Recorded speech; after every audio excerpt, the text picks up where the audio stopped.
So let's say you found the skeleton. How would you tell it's a dinosaur? You personally, how would you decide? Well, interesting question. I don't know. I'd have to do some research on that.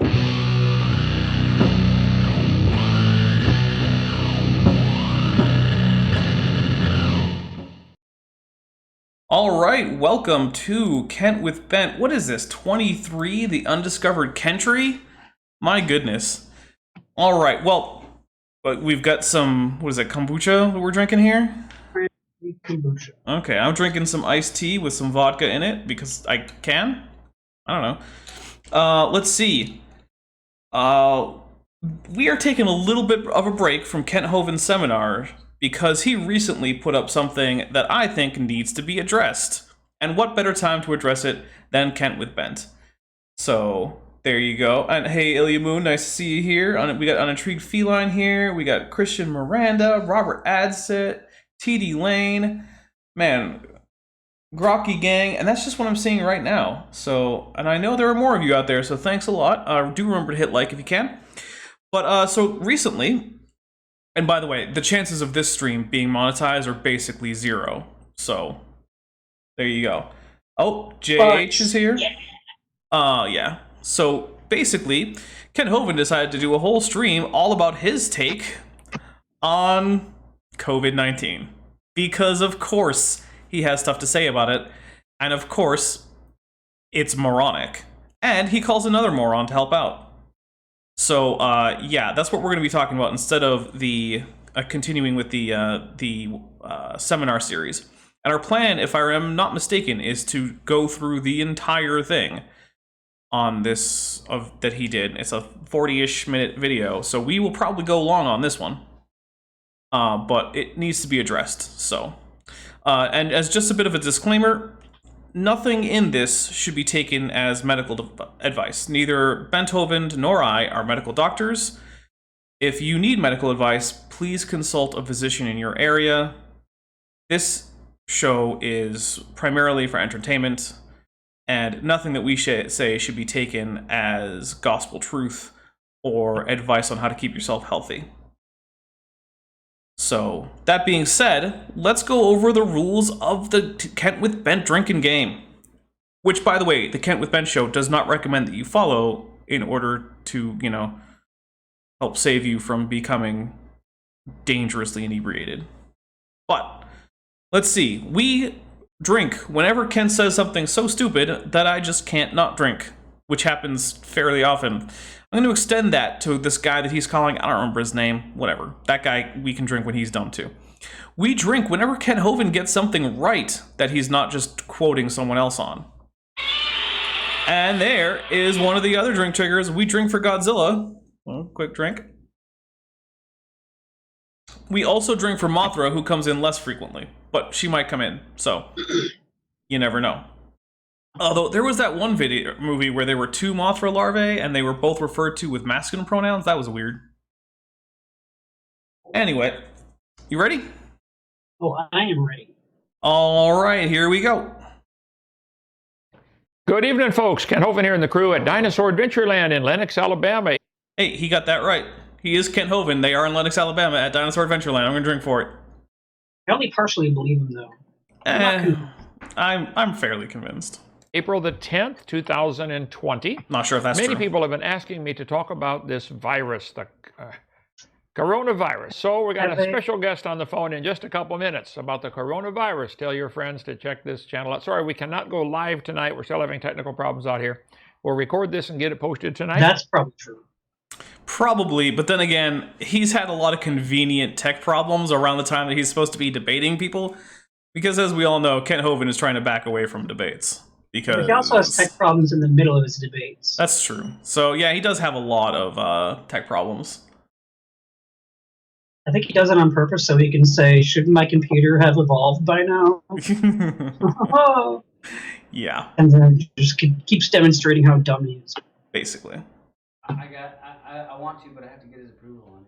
Well, okay, you go for it. All right, see what we can do. Anyway, we believe the Bible is true. Dinosaurs always lived with man. They called them dragons in different cultures, and we believe the evolution theory is the dumbest and most dangerous stupid, so I'm going to drink for how religion stupid in that the is. world. If he thinks So, they help us always... stay open for free at Dinosaur Adventureland. You can take... That means he thinks they're living with man right now. Which they are. Which means he must think that birds are dinosaurs. Ooh. Which means your debate convinced him. Even though he doesn't know what a dinosaur is. Officially won. Even though we knew you won, Kent now knows he won also. And admits it. By the way, in case anyone was wondering, Shackley is one of the oldest multi-level marketing companies in the United States. What's a multi-level marketing company, you ask? Why, it's a pyramid scheme that managed to just barely skirt around the laws around pyramid schemes. I just want to point out something. The chances of you making any money at all from a pyramid scheme like Shackley Vitamins, if you decide to go sell for one, other things include like Mary Kay or Herbalife or LuLaRoe, other things like that. Yeah, the chances that you actually turn a profit are less than your chances of turning a profit from playing the slots at Las Vegas. So don't do it. It's not worth it. You might think, oh, I'm starting a new business. No, you're getting scammed by a company who wants you to buy their products because you're not their salesperson, you're their customer. Let's keep going. Shackley Vitamins. Go to, let's see, on our website, there's a button that says click here for Shackley. Let's see, you want to stay healthy and happy at the same time. You take vitamins. We're going to talk to Bill about that in just a minute. Well, that's dumb, so I'm going to drink for it real quick. So here's the thing about vitamin pills. Vitamin pills usually include doses of vitamins that are so high that your body actually can't efficiently absorb that many vitamins, and you simply, well, you pass them in your urine, primarily. So all a vitamin does is make your urine more expensive. They're a waste of money, with very few exceptions. If you have a noticeable vitamin deficiency, then consult with your physician. He may suggest having a vitamin supplement. That's one of the only times that I'm going to recommend that you should look into that. For the most part, the vitamin industry is a scam.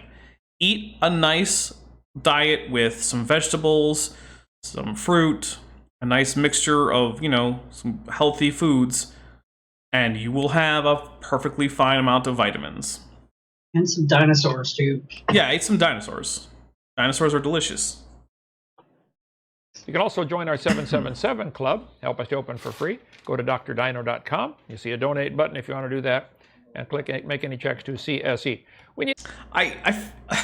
This is completely off topic, but I love how much Kent Hovind thinks of as his minimum for a monthly supporter. He wants people to give $1 a day. Like, okay, look, I have a Patreon, right? And my minimum tier, hey, this is the bare minimum that I think it's acceptable for someone to pledge, is $1 a month.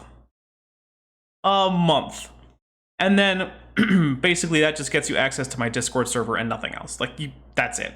You just get access to the Discord server and the patron-only posts that I put on Patreon. Then at $5, I'll put you in the credits, but I won't actually read out your name because there's too many people. I gotta weed it out somehow. And then going up, you get increasing benefits, right? But Ken Hovind is asking people to pay $31 a month just for what? For the pride of having given a convicted fraudster who sells them poison money for doing nothing that he wouldn't already do? I think it's for the snake oil. Yeah, but he doesn't send them free snake oil once they do that. That's right. He doesn't actually sell snake oil. So he's not a snake oil salesman. Well, yeah, but he doesn't even sell them his poisonous apricot seeds. For that poison. I know. For this $31, what kind you of get cult nothing. What kind of cult has a leader that doesn't send poison to his followers? Most cults, actually, as it turns out. Not the good ones. Well, yeah. They can't all be Jim Jones or Heaven's Gate, right? Need a dragline expert to help us get this old dragline running, 1957, 4, somewhere in there. All right, stop with your commercials, Kent. We need a bunch of cables, especially stainless steel cables for some use it here. Also, he's a trustee of our ministry. Okay, so he's calling Bill Sardi the vitamin supplement answer man. Now, you may be thinking to yourself, who the heck is Bill Sardi? Because, why would anyone have heard of him? Well, I hadn't really heard of him, although the name rang a bell. So I looked into it.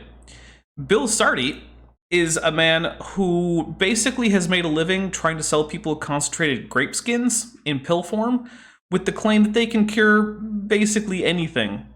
He has claimed that they have cancer-fighting properties. They will prevent cancer. They will boost your immune system so you never get sick. Basically, if you just eat enough grape skin, you'll live forever, according to Bill Sardi. Of course, all of these claims have been thoroughly debunked in the medical literature, but hey, again, I'm not here to give you medical advice. Check with your doctor to see if eating absurd amounts of grape skin are going to save you from dying of anything. You know, my doctor did prescribe vitamin E for me for as an antioxidant for some elevated liver enzymes. And there you go. From back in the day when I used to drink heavily, like a lot of alcohol. And that helped. Or the enzymes went down the next time I was tested. So. Well, like I said, there are exceptions to the general rule that vitamins are not going to help you. The point I'm making is what you said. Yeah. You know, if your doctor tells you to do something, follow your doctor's advice. Check with your doctor. However, I can almost guarantee that your doctor is not going to say that grape skins are a panacea. I've never heard a doctor say that, and I work at a hospital and see doctors all the time. Well, there you go. So. Now, if you do find that out, let me know, because I will be interested to hear about that.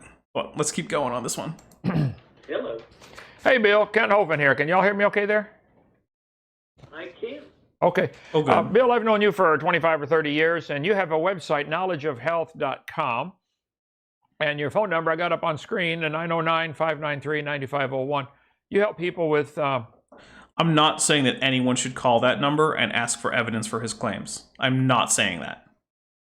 I want to make it extremely clear that I am not asking anyone to call Bill Sardi and ask him for evidence of his claims in this video or about grape skins.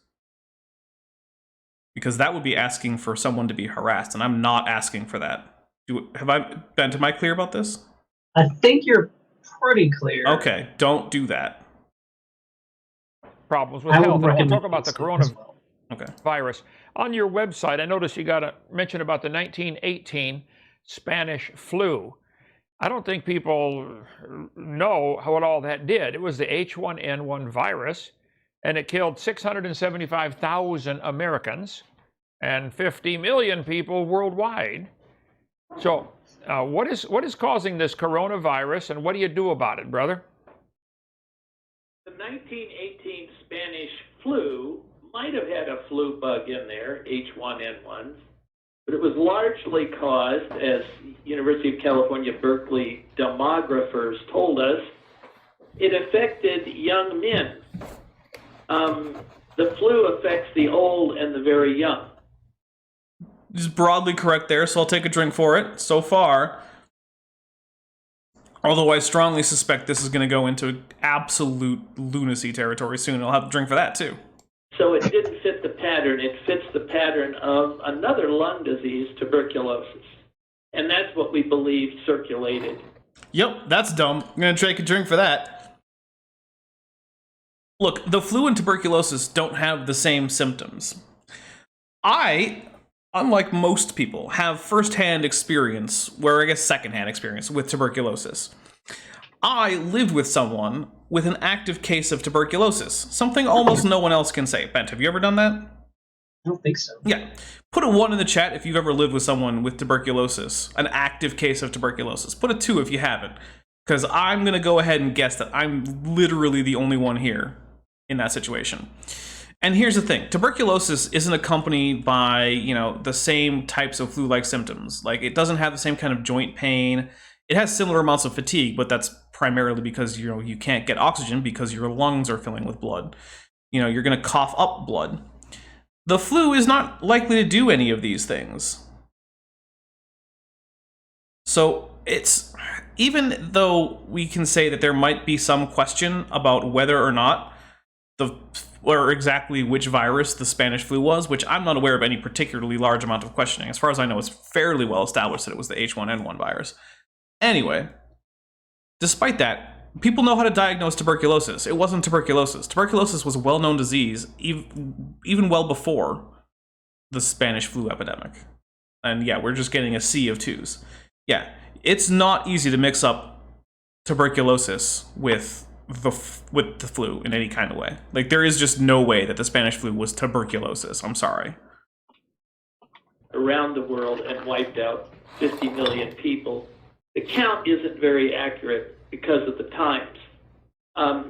Also, at the same time, we had two things going on. We were using, as fertilizer in the fields, we used arsenic, and arsenic depletes zinc out of our soil, it depletes it out of our crops and our food. And when you're weak in zinc, you don't have the T cells, the cells that make the antibodies, lifelong antibodies, like when you get vaccinated, you make antibodies against measles or chicken pox or what have you. So. Oh, and we've got a $10 super chat. I'm assuming US, yeah, 'cause it doesn't say anything else. So when it doesn't say anything else, US. So $10 US super chat from Ilya Moon saying, Lunacy commence, drink, drink, drink. Haha, love y'all. We love you too, Ilya Moon. Thank you very much for your generous super chat, and I'm going to drink for that. Also, Bent, you are more into medical things than I am. Are you aware of zinc deficiency being a common cause for people having a reduced immune response? I am aware of a lot of people on Facebook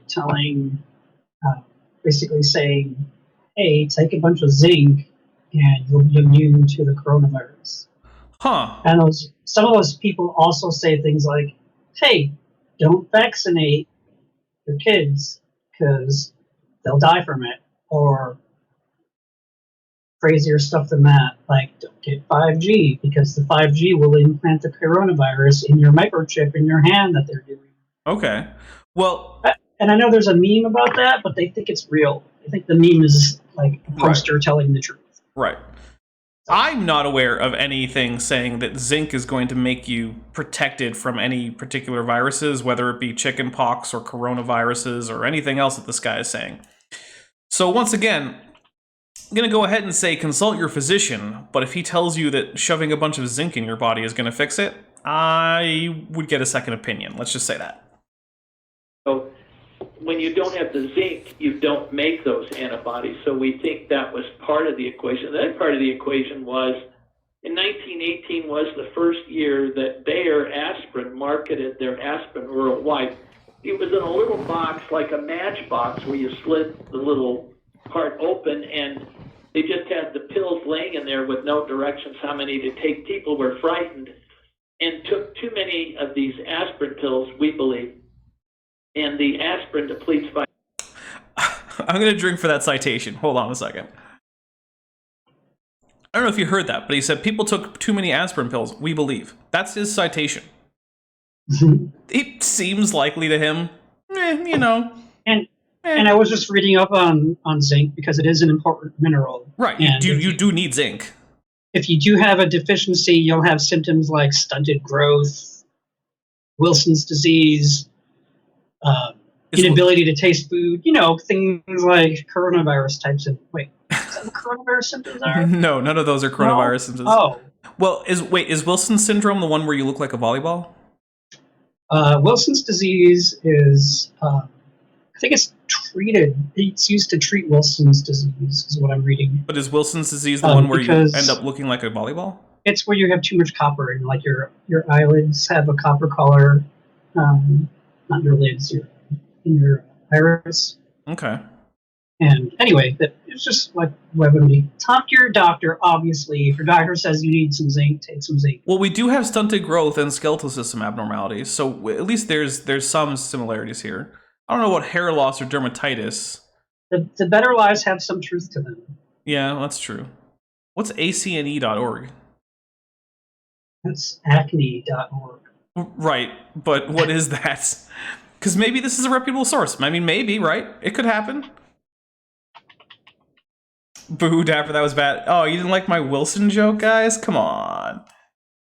Just like Kent, the only movies I ever see are Tom Hanks movies. I just say that. Thinks that there's one movie, and that movie is The Green Mile. No, because he's referenced Castaway a few times, too. Has he? Yes.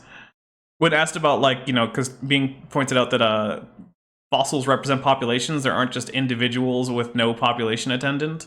He's like, well, in that one Castaway, that guy was on an island all by himself. And that's why I started to think that maybe he only watches Tom Hanks movies. But here we go. Vitamin C that put the immune system, made it haywire. And there is a condition now, we know when you get a fever, you don't get somebody aspirin because they get Reyes syndrome, R-E-Y-E-S. You'll kill a child in a fever if you give them aspirin. So we've noticed that, well, really it's because it indirectly depletes vitamin C. So there were a lot of factors going on. I've literally never heard that. Have you ever heard that? I've read a little bit about Reyes syndrome because aspirin bottles do give a warning on it. But I don't know what causes it. Maybe. I know it can kill you. Okay. And they said at the time, maybe there was a flu virus there, but most likely it was tuberculosis, plus maybe an accompanying passenger virus, and maybe even a bacterium like Staphylococcus, which is on our skin. Okay, he's just making stuff up now about the Spanish flu. I'm going to drink for that. That was... Ugh. No. No, I'm sorry. And it gets in our lung, and then it causes so much inflammation, our lung fills up with fluid, and we drown in our own fluids in our lung because we can't breathe. So that's an explanation of what went on then. Today, we have what looks like a bioweapon, frankly. Oh my god, no it doesn't. I'm gonna drink again. Okay, so there is the conspiracy theory going around that the current COVID-19 pandemic, which is being caused by the novel coronavirus that's SARS-like, that's going around, obviously.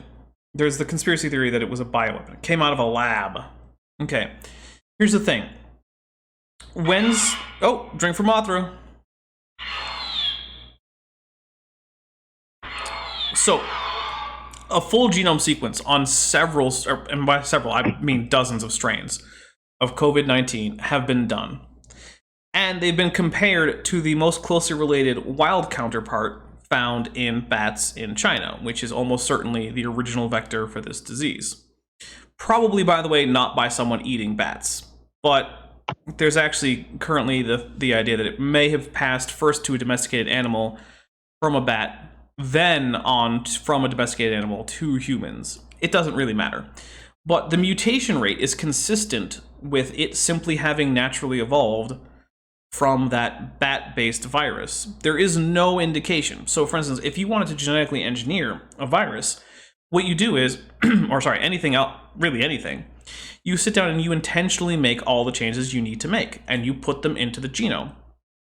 And so, genetically modified organisms, if you compare them to their non-genetically modified counterparts, you'll see a sudden sharp uptick in the number of differences in the genome. Because viruses have relatively small genomes, this is very easy to detect in a virus. If you had genetically engineered a virus, it would be obvious. There is no indication that COVID-19 is anything other than a natural occurrence. None. And SARS-CoV-2 is the name of the virus. Yeah. Thank you, Intrigued Feline. I honestly could not think of that to save my life. I don't know why. But yeah, there is literally no indication of this. It's just a loony conspiracy theory. That's it. It went to certain places like Iran, and it went to China, and it is not acting normal. And it's acting perfectly normal. I'm going to drink for that. What does acting normal mean? Acting normal for a virus means that it has a relatively high rate of infection, if it can get away with it, and it has a reasonably... The only thing abnormal about it is that it has a somewhat higher than you would expect mortality rate. But the mortality rate is going to go down because novel viruses tend to start off with a relatively high mortality rate because they're not very well evolved for the particular host that they're living in, and so they tend to trigger too strong of a reaction. Over time, viruses tend to evolve to become less deadly and to have a longer infectious period. Because if you kill the host, both available hosts as well as the time that particular host can spread the virus go down. So viruses that are less deadly but have long infection periods tend to do better. That's why you can't really get rid of the cold. You're not going to socially isolate your way out of the common cold. So COVID-19 is acting like a perfectly normal new virus introduced to a new population that has never been infected by it before. We don't have any strong genetic resistance to it, so of course there's that problem. There has been some evidence that people with O-type blood have a slightly higher resistance to it, and based on the paper that I saw about it, which I don't remember what it was called though, the p-value was quite low, so there's actually some significance to this, but it wasn't exactly like, oh, you got O-type blood, well, I guess you're immune. No, not even close. There's nothing abnormal about this virus. It's spreading through particulates in the air and contact. There's also some evidence that it can spread through the fecal-oral route, so wash your hands thoroughly after going to the bathroom. Make sure the plumbing in your residence is well maintained, especially if you live in an apartment. So there you go. Yeah, there's nothing unusual about this virus other than that it is recent. That's it. It's not the same one that was erupting in December and January. This is a different. Oh, okay, well that's stupid too, because yes, it is. Symptoms that are being caused. In Wuhan, China, and in Italy, they had a lot of immigrants there, particularly from China, and they had early tuberculosis. They had been fighting tuberculosis in Wuhan for 3 years. They had also been fighting it in Italy from the migrants that come in. Okay, I have no idea if that's true. I'm just going to accept it. But here's the thing. Wuhan, coincidentally, and this is a coincidence, has a fairly famous and well-funded virology lab, which was quickly able to sequence the genome of this virus and identify it. There's no way that it's tuberculosis. We know it for a fact. It's not fucking tuberculosis, Bill. Like, okay. Medical misinformation is one of the things that actually gets me pretty upset. Because look, if you think the Earth is 6,000 years old and that, I don't know, humans have no relationship to chimpanzees or something, I mean, it's dumb, but whatever. People can believe dumb things. You're probably not going to go kill anyone because of that, or even kill yourself because of that. But if you think that COVID-19 is tuberculosis, or that taking Bill Sardi's snake oil is going to solve your problems, you could in fact die. And Bill Sardi is hurting people's health right now by giving them this stupid advice. So, yeah, this is one of the things that actually makes me fairly upset. It's one of the reasons I tend not to cover medical woo, because it makes me too angry. I held it together for my homeopathy video, but until now, that is the only time I've ever done anything with medical woo. And if you want to check out the homeopathy video, go do that. It's called How Homeopathy Works, and spoiler alert, it doesn't. The migrants come in, they have tuberculosis in their lung, and it erupts when your immune system is down, when you have air pollution that gets into your lungs, which they had in Wuhan and they had in Italy. And they also, we've had, when you have a cold winter, people go inside, they bundle up. If they're outside, there's no sun exposure. So the dominating factor in the season tells you that it's a vitamin D deficiency. And today we see that they're letting the prisoners out of jail, or they're... Oh my god, no, it's not I'm gonna drink. I don't know if the drinking is helping or hurting at this point. Honestly, it might be actually making it worse for all I know. Anyway, vitamin D is what causes, or a lack of vitamin D, is what causes rickets. Vitamin D is associated with the ability to uptake calcium and incorporate it into calciferous tissues in the body, such as dentin, bone, and such tissues. Rickets can cause malformed growth. You'll have what you can get bowed legs. It's also a fairly common problem in captive reptiles that are being held as pets, people don't actually get them enough vitamin D, either through dietary supplements or through the wrong kind of lighting. And it can cause what in reptiles is called metabolic bone disease, which causes essentially the same symptoms.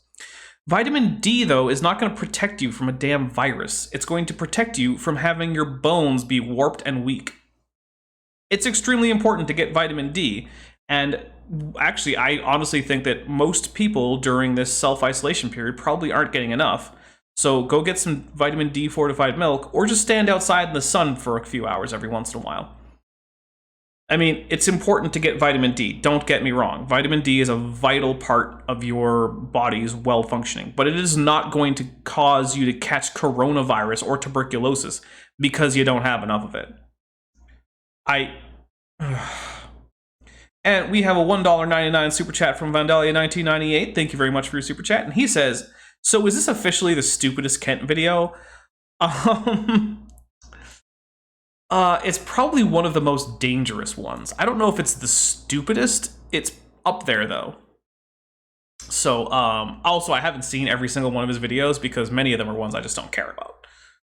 So, for all I know, his stupidest video is like Kent Hovind's Bible study, Acts 5 or whatever, because I don't care at all. And actually, even Kent's viewers don't seem to care at all, because his Bible study videos get far fewer views than any of his other videos.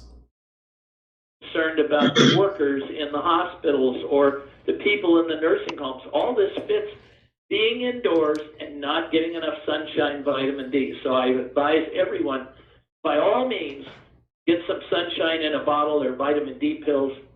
For adults, 8,000 to 10,000 units. For children, at least 2,000 units. You know what? I'm going to say get some sun and have some healthy food. And most of these are reasonably healthy. I don't know about caviar. That seems like a little bit out of most people's price range as a staple. But, like, have some mushrooms, have some eggs, have some OJ, have some fish. Get some cheese in there. I don't know that much about fortified cereal, so I'm just going to leave it off. Whatever. But, like, yeah, okay, eat healthy. It's good advice, right? Like, no one's going to sit here and say, don't eat junk food. Just have chips all day. Just potato chips. No, don't do that. But, yeah, if you think that eating egg yolks and mushrooms are going to help prevent COVID-19, I'm sorry, you're just delusional. It's not going to happen. It's not bad. It's not bad to do. I'm not saying don't eat eggs. I eat eggs almost every day. But, yeah, it's not going to stop me from getting COVID-19. What will stop you from getting COVID-19 is staying home and staying hygienic. Wash your hands. When you can't wash your hands, sanitize your hands. If you can't do either, then make damn sure you're not touching your face. If you have to cough, cough into your elbow or cough at home. These are things that can protect you from COVID-19. Nothing you're going to eat or drink is going to do it. I'm sorry. A vitamin D a day, it's very important. We are in the equinox. The equinox, we have a solstice of the winter and summer when the earth tilts away in the north. It's called the vernal equinox. I'm going to drink for him not even knowing that. And it's not between the winter and the summer. It's between the winter and spring. Bill Sardi, you, sir, are in the running along with Kent Hovind for just the dumbest guy. And I actually kind of want to know if Bill Sardi is also a young Earth creationist, because he's obviously a moron. But is he that much of a moron? I don't know. Northern hemisphere and tilts back towards the sun, and we're in the equinox. Yes, the thanks for the demonstration, Kent. Turn back, and we're going to get more sunshine and more ultraviolet energy to the surface of the Earth. And you'll see the coronaviruses have a regular seasonal pattern, and they'll go away about now, and they may come back in November. Okay, so let's make a quick prediction based on this model. That means that coronavirus will increase in the southern hemisphere while decreasing in the northern hemisphere, right? Because the southern hemisphere isn't going into spring, they're going into autumn. Right? Okay, so you Australians out there, watch out, because according to Bill Sardi, it's going to get way worse for you before it gets any better. So, and then TD Lane says, why wouldn't he be? I assume a creationist.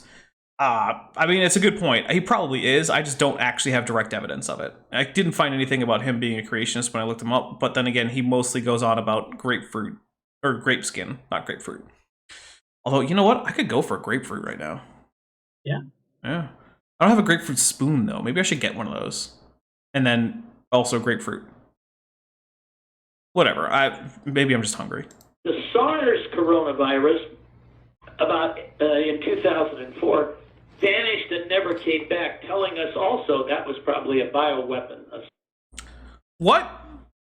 No, I'm going to drink.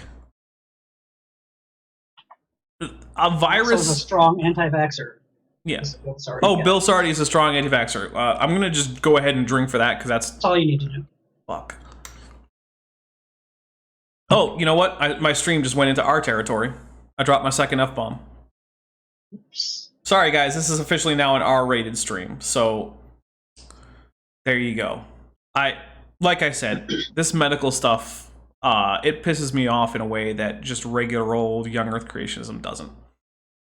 Which, by the way, if you want some good channels to do medical woo debunking, I recommend Miles Power and Jeff Holiday. They are both very intelligent people. Miles is a chemist. Jeff Holiday is mostly just straight up, he does debunking stuff about medical woo. That's like his life. Yeah, they both have excellent channels. They've tackled things like AIDS denialism. I know Jeff Holiday has done coronavirus conspiracies. They've done alternative cancer treatments, acupuncture, homeopathy, all sorts of great stuff. Check them out. They're fun. Although I have the feeling that there's a fair chance that if you're subscribed to this channel, you may have already been watching their videos. But if not, yeah, please go check them out, because if this is the kind of stuff you like, or you yell at people about, or not yell, but you know, talk about medical woo and try to debunk it, they do a better job than I'm ever going to do, and they do far more of it than I ever do. So if you need your medical woo debunking fix, go there. Although, fair warning, some of the things that they cover may make you pretty angry. They made me pretty angry a few times. Sometimes I'm like, why do I watch Jeff Holiday? Because it just pisses me off. And then I realize, oh, because I want to know about these things, and Jeff is great at explaining them. So, and we have a $10 US super chat from Rufus, the Hunal Prophet, who says, near nothing makes me want to keep on living, but your channel gives me hope to keep going and focus on bio class and coding. Only classes I care about. Thank you for giving me a reason to keep going. Rufus, I'm glad that I am able to help in that way. And you know what? If you feel like, you know, you're having trouble, I mean, send people on, I mean, the Discord is here for you. I'm around. I'm almost always on Discord. I can't say I'm always on Discord. But I'm going to keep uploading. Yeah, and you know what? There are reasons to keep on going. And yeah, if you need help, please reach out to Pete. We have a nice community here. A lot of people who are in my audience are also parts of wider communities in terms of, you know, the sort of, oh, drink for Godzilla, in terms of sort of the general debunking / science / skepticism type YouTube area. And yeah, I guarantee you that there's a community that will support you and give you a you know, lend you an ear to listen when you need to vent and stuff. So please don't ever feel like you're alone in anything. This is a community that's here for you. So, oh, and look, man. Oh, I said your name wrong. Oh my goodness. Okay, well, tag me in the chat with a pronunciation guide. I prefer the International Phonetic Alphabet, but no one knows what that is, so I understand. Some kind. And so what do we do about all this? We're trying to figure it out. And I do advise everyone, get some vitamin D pills, get some sunshine every day if you can in the middle of the day between 10 and 2. Get some vitamin C, because that's the weapon. The vitamin C throws electrons onto the fires in your body, and it'll put anything out. So you need vitamin C. You'll need a whole lot if you get ill. Look, I'm not going to tell you to go buy some pills, because they're probably not going to help unless a doctor has prescribed them. However, I will say, yeah, go get some sunlight and eat well. it's not a bad idea. It won't protect you, but yeah, not everything here is completely worthless advice. His slide had a bunch of foods for vitamin D, and then he's like, just go buy pills for it. Yeah, no, don't just go buy pills. Look, go be a normal person, have an outdoor life, go eat normal, healthy foods. And Ugly German Truth says, at Deborah Dino, only Miles Power himself or also League of Nerds? I actually was under the impression the League of Nerds was mostly inactive now. So I don't know if they're still active. If they are still active, then go for it. But I was under the impression that they were largely finished doing League of Nerds. So yeah, there you go. I can't guarantee that though. So there you go.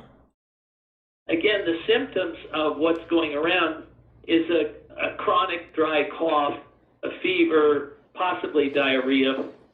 These are the signs: loss of taste, loss of smell. So these all indicate lack of zinc, and you need the vitamin D and the C and the zinc. The zinc is... I'm going to drink again. This is going to be a pretty drink-heavy episode, it seems. Now, here's the reason I'm going to drink, right? Okay. Let's say that there were a test for the presence of a virus. But the people who were having the problems that we're dealing with, it wasn't that they had a virus, it was that they had vitamin deficiencies. You think the test for the virus would come up positive or negative? Negative. So then what's up with all these positive viral tests? Coincidence? Yeah, maybe. And then the other thing is, if the main explanation for why there's a problem right now is vitamin deficiencies, then what happened in late 2019 into the present time in 2020 that wasn't happening in previous years? Why is it all of a sudden we have a huge new mortality factor where everyone stopped taking their vitamins? You just all around the world. Okay, maybe. Yeah, that makes sense. The vitamin bottles, they don't put vitamins in them anymore. Oh, except for Bill Sardi's vitamins. Yeah. He's probably the only one. Are the good. Yeah, he's the only one. These guys don't have vaccines in them. You don't want vaccines in your vitamins, guys. Huno. Oh, it's pronounced Huno. Not like it matters. I need to use new username since it's an inside joke to only myself. Hey, I mean, look, you use the username that you like. So Rufus the Huno Prophet. Huno? Is it Huno? Yeah, he says Huno. Sorry. I don't know why I didn't guess that. I guess, well, because English sucks is why I didn't guess that. That's why. So yeah, sorry about that, Rufus the Huno Prophet. I apologize for getting the name wrong. Yeah. Activating your T cells in your thymus gland. The thymus gland is underneath your breastplate. It's about the size of a walnut. It'll shrink to the size of a pea if you don't get enough zinc. And so the three nutrients you need for adults, about 30 milligrams. Just shrinks as you stop being a baby. So, and that's very normal. See, I don't know about that, so I believe Ben's enormous when you're a baby. It's a couple inches, maybe 3-4 inches, and it shrinks as you get older. And like, I've seen autopsies with adults. They most of the time, maybe not most of the time, but a lot of the times they can't even see it. It's not even there anymore. It just kind of goes away. So it's just a natural part of aging, huh? Yeah. Does that make it stupid enough to drink for? When you're very young, very young, it's a really important gland, but as you get older, it's not as useful. Is that a drink stupid moment, or? Yeah. Okay, I would say so. Yeah. There we go. Of zinc, which is twice what they recommend. For children, at least 10 or 15 milligrams. And vitamin C, probably 1,000 milligrams 2 or 3 times a day. And when you're ill, you're going to need a lot more of this. And vitamin D, you're going to take, if you're ill, 50,000 units of vitamin D a day for 5 days. And then you're going to, if you're healthy, 10,000 units a day or so is what I recommend. What's a unit? International unit? Is that a gram? I don't. I'm going to drink for how stupid it is to call something a unit as if that means anything. Well, because I think I think vitamin E is measured in IUs, international units, but vitamin C is measured in milligrams. So. Yeah. Also, I have a quick question from Marinanor. I'm not positive, guys. I'm sorry. I'm gonna mispronounce names because I'm sorry. But hey, there's this guy named Theodore Valentino. He's a YouTuber who's currently doing a lot of things about Kent. Ever heard of him? On YouTube, he's called Lies the Devil. Actually, that does not sound familiar to me. I will try to check that out though, because hey, maybe that's someone I can do a collaboration with. You know, maybe I can have him on a show sometime, or you never know. Also, sorry. 2,000 milligrams a day is the upper limit for vitamin C before you actually start suffering from symptoms. The body does expel the excess vitamin C, so you could take a lot more than that, and you would just pee it out. But he said when you're healthy, 10,000 milligrams a day. It's ridiculous. He's just trying to sell his pills. Yes. Yeah. This is clearly... I have to drink to how stupid that was. All right, here we go. We're going to drink again. I'm actually starting to run out of my first drink. I don't know if you remember, but last Kent with Bent, I only ended up going through 2 full drinks. We're not even an hour in, and I'm about done with this one, and we're probably going to end up going 3+ hours on this, because we're only... 9 minutes into a 47 minute video. So we might be here all night, guys. This might be another view party. So here we go. Stay healthy. For most people, they'll get this. It's highly transmissible, highly infectious, and it's a highly infectious vitamin deficiency? Is that what we're going with? I think he's not referring to the coronavirus. But according to what I've been hearing, he doesn't know how to use pronouns, right? But well, yeah. But according to all of that he's been saying, coronavirus isn't really the problem. It's just the vitamin deficiency. Or is he saying that if you have enough vitamins, you'll just be immune to coronavirus, but you'll still get it? Because he's contradicting himself. All right, yeah, there you go. They tested in England, 68% of the people had it. So almost everybody's getting it. They don't even know it. They don't have symptoms. If you have enough zinc, C, and D, you may notice a slight achiness or a slight fever, and then you will go to bed and wake up in the morning, and you will have the antibodies and no problem. You want to develop the antibodies. You want to get infected in a way, because that's all that the vaccines do, is expose you to the virus, and it does it in a synthetic way, which won't develop lifelong antibodies. Well, let's drink for all that anti-vaxxer shit. Oh my god. Okay, I've heard 2 different doctors at my hospital who specialize in things besides virology, but they are doctors, and they have said that one said that what he had read was 80% of people infected with coronavirus have no symptoms, and the other one said it's more like 20% never have any symptoms. I don't know. They don't know. I mean, they have some expertise in medicine. They're doctors, but does anyone really know all the details about coronavirus? And they're still learning about it now. Well, probably not. And one of the things is, if you don't have any symptoms, you're probably not going to get tested. And so if you're an asymptomatic carrier of coronavirus, how would anyone know?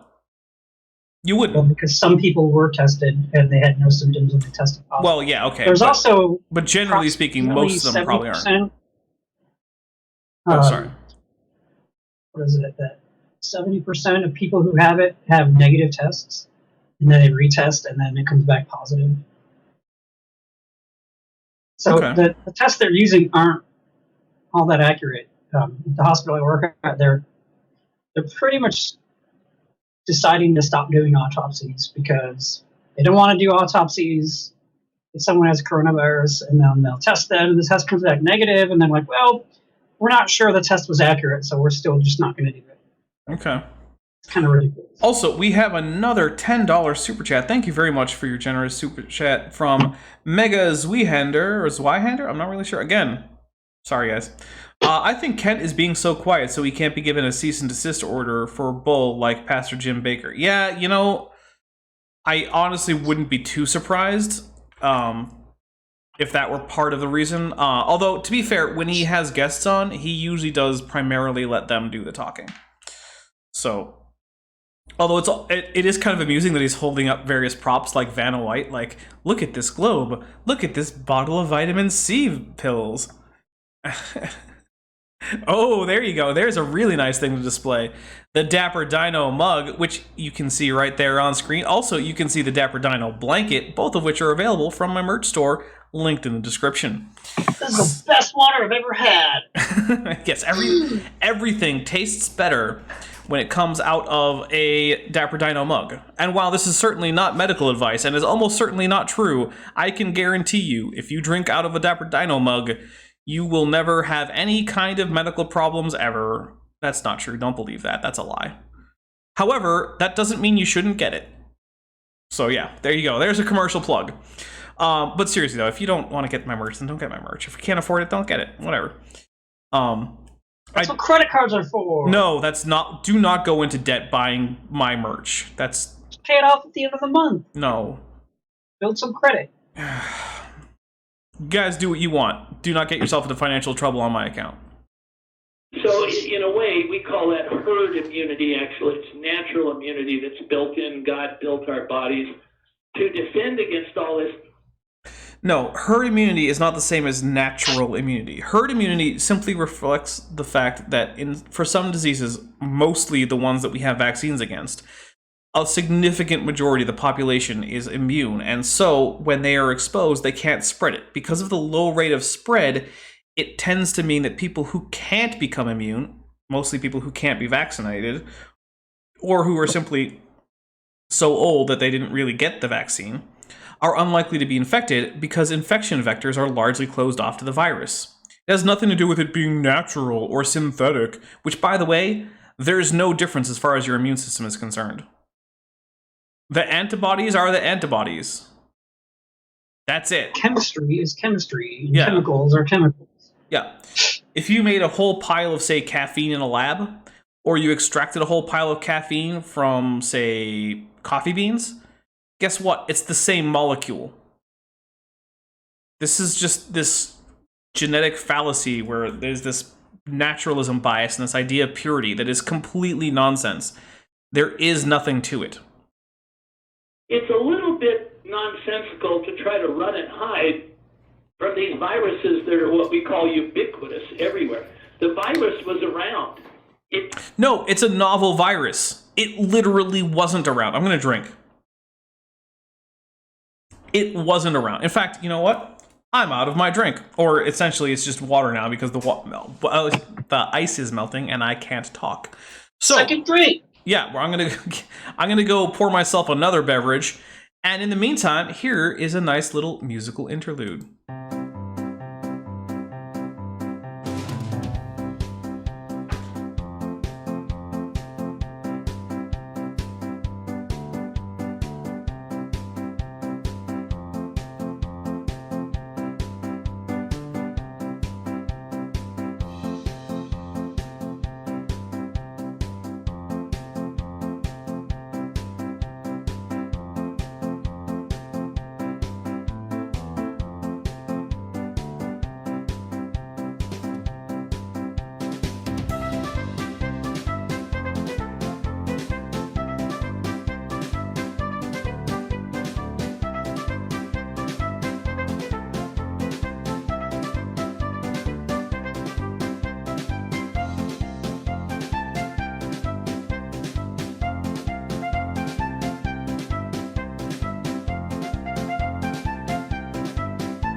All right, and we are back with a beverage after that wonderful little musical interlude.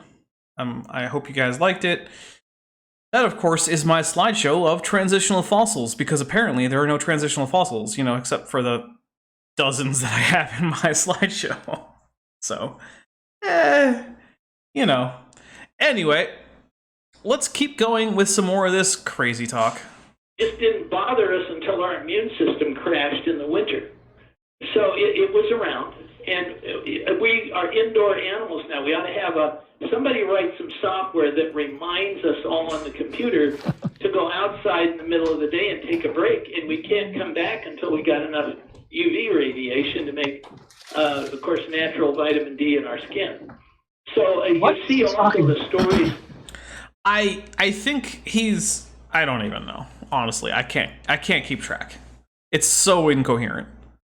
Like, oh, if you don't get the vitamins, you'll get the virus. If you don't get the vitamins, this is what he just said. He said this virus has always been around. Always. And he means this strain, not just the other strains that are much more harmless. Everyone's immune system just crashed in the winter. That's what happened. That's why people are sick and it's a worldwide pandemic. He just said that. Yeah. That's what he said, and I can't believe how stupid that is. So we're going to drink for it? Yeah, there you go. Here we go. That African Americans are getting more of this coronavirus infection. Again, they don't make the vitamin D. They need 6 times more sunlight exposure because they have protective melanin in their skin, but they don't make the same amount of vitamin D. Okay, I'm going to drink again because it was stupid, but we're going to go into it a little bit more.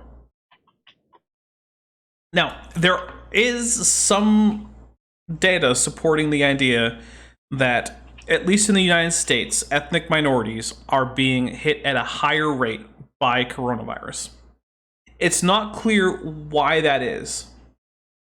It may simply be that they are in the situations for various reasons where they have a harder time self-isolating, whether it be because they tend to have a lower savings rate or amount, whether it be because they are more likely to work in jobs that are considered vital. It's currently still very much up in the air as to why this is.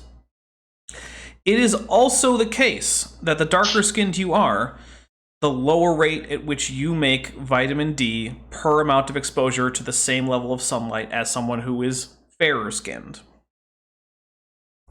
In fact, it's probably the case that light skin was an adaptation to increase vitamin D production in environments where humans had to wear extensive amounts of clothing throughout much of the year, as opposed to where humans first evolved in essentially, the grasslands of Africa, where you can just go naked pretty much year-round, and there aren't any particular environmental problems with doing so. You just can't do that in, say, Scandinavia. It's not going to work. I guarantee you, if you try to live a year in Scandinavia naked, you'll die. Unless you just stay inside all day in a modern home. But if you're trying to do it in a hut, no, you're going to die. So, those are both things that I guess are true, but no, they're not related to each other. Two things can be true at the same time and not actually bear on each other. So, although I did actually hear in a video last night someone say, oh, you know what? They tested it. Black people, they can't get coronavirus. So there's that. That's not true either. I'm not going to drink for it, though, because it wasn't in this video. As Caucasians do. So again, they need a little advice, a little more boosting of the vitamin D. And we see all kinds of health problems related to the African American populations. Again, it's all vitamin D related, whether it's issues with diabetes or all of the other overweight and so on. All those things that we see are really vitamin D related. So again, dark-skinned African Americans and East Indians should be taking vitamin D pills. We're lucky. We live in an era we can do that. In 1918, they didn't have vitamin D pills till it was discovered in 1933, I believe. Again, if you have a vitamin D deficiency, consult with your doctor. Or if you think you do, consult with your doctor. He'll tell you what to do. Don't just listen to this asshole. That was. So it's very important we learn these lessons. Unfortunately, the people running our health departments, particularly the Centers for Disease Control, are pro-vaccine and anti-natural medicine, and they're not telling us these things. And of course, for all of you, it looks like they're going to try and force vaccination, possibly even say you can't come out of your lockdown in your house until you are vaccinated. And so I think it'd be a good advice to get tested for the antibodies. I don't know where you go to do that yet, but you... just if you need to be tested, just go to the hospital. Like, this isn't rocket science here. I'm gonna drink, partially because I want to, and partially because I was stupid. Get tested. If you've already been exposed and have the antibodies, then you may not need vaccination. And that's actually what makes the vaccines look good. The vaccines don't work very well. All right, we'll take a drink for the vaccines don't work very well, because they work very well, in fact. Although, one thing that is odd to me is that apparently governments worldwide are relaxing regulations on vaccines in order to get COVID-19 or SARS-CoV-2 or whatever we're calling it, because again, I can't remember. Sorry. To get those vaccines approved for human use. What that tells me is that actually we could have a lot more vaccines if we were a little bit less heavily regulated. And that overall, even if some of the vaccines weren't quite as safe as they normally are, which is extremely safe, we would still likely reduce deaths. Because medical procedures are always a balancing act, right? They all introduce risk. The question is it more risk to have the procedure than to not have the procedure? And that includes vaccines. And with vaccines, at least all of them that have been approved so far, the answer is overwhelmingly yes. It is less risky to have the vaccine than to not have the vaccine. By a huge margin. And even if that margin reduced slightly, it would still be a good idea in almost every case. So hopefully this is a bit of a wake-up call to say, hey, maybe it shouldn't take 5 to 15 years to come out with a new vaccine. Maybe. I don't know. I'm a big fan of vaccine. I'm a big proponent of vaccines. Go get your vaccinations. But natural immunity kicks in once we're exposed, and that's a better way to go. They have 16... Yeah, it's a better way to go is to just get the disease. Go get yourself some polio. That's going to be great. Approved vaccines, 240 more vaccines in development. I think it's absurd, insane actually, to think we're going to jab our kids with 240 different vaccines. What is he? Oh, I'm going to drink. Give me a second. Yes, there are hundreds of vaccines currently being developed for COVID-19, but no one's going to inject anyone with all of them. The one that actually works and is effective is what people are going to get. Now, if during the interim they find an even more effective one, it's just going to replace the first one. No one's going to jab you 250 times with separate vaccines for the same disease. That's stupid. No one does that. That's not how vaccines work. I know that this is somewhat Bill with Bent, but still, Ken Hove is on screen and agreeing to all of this. And I just thought that this was...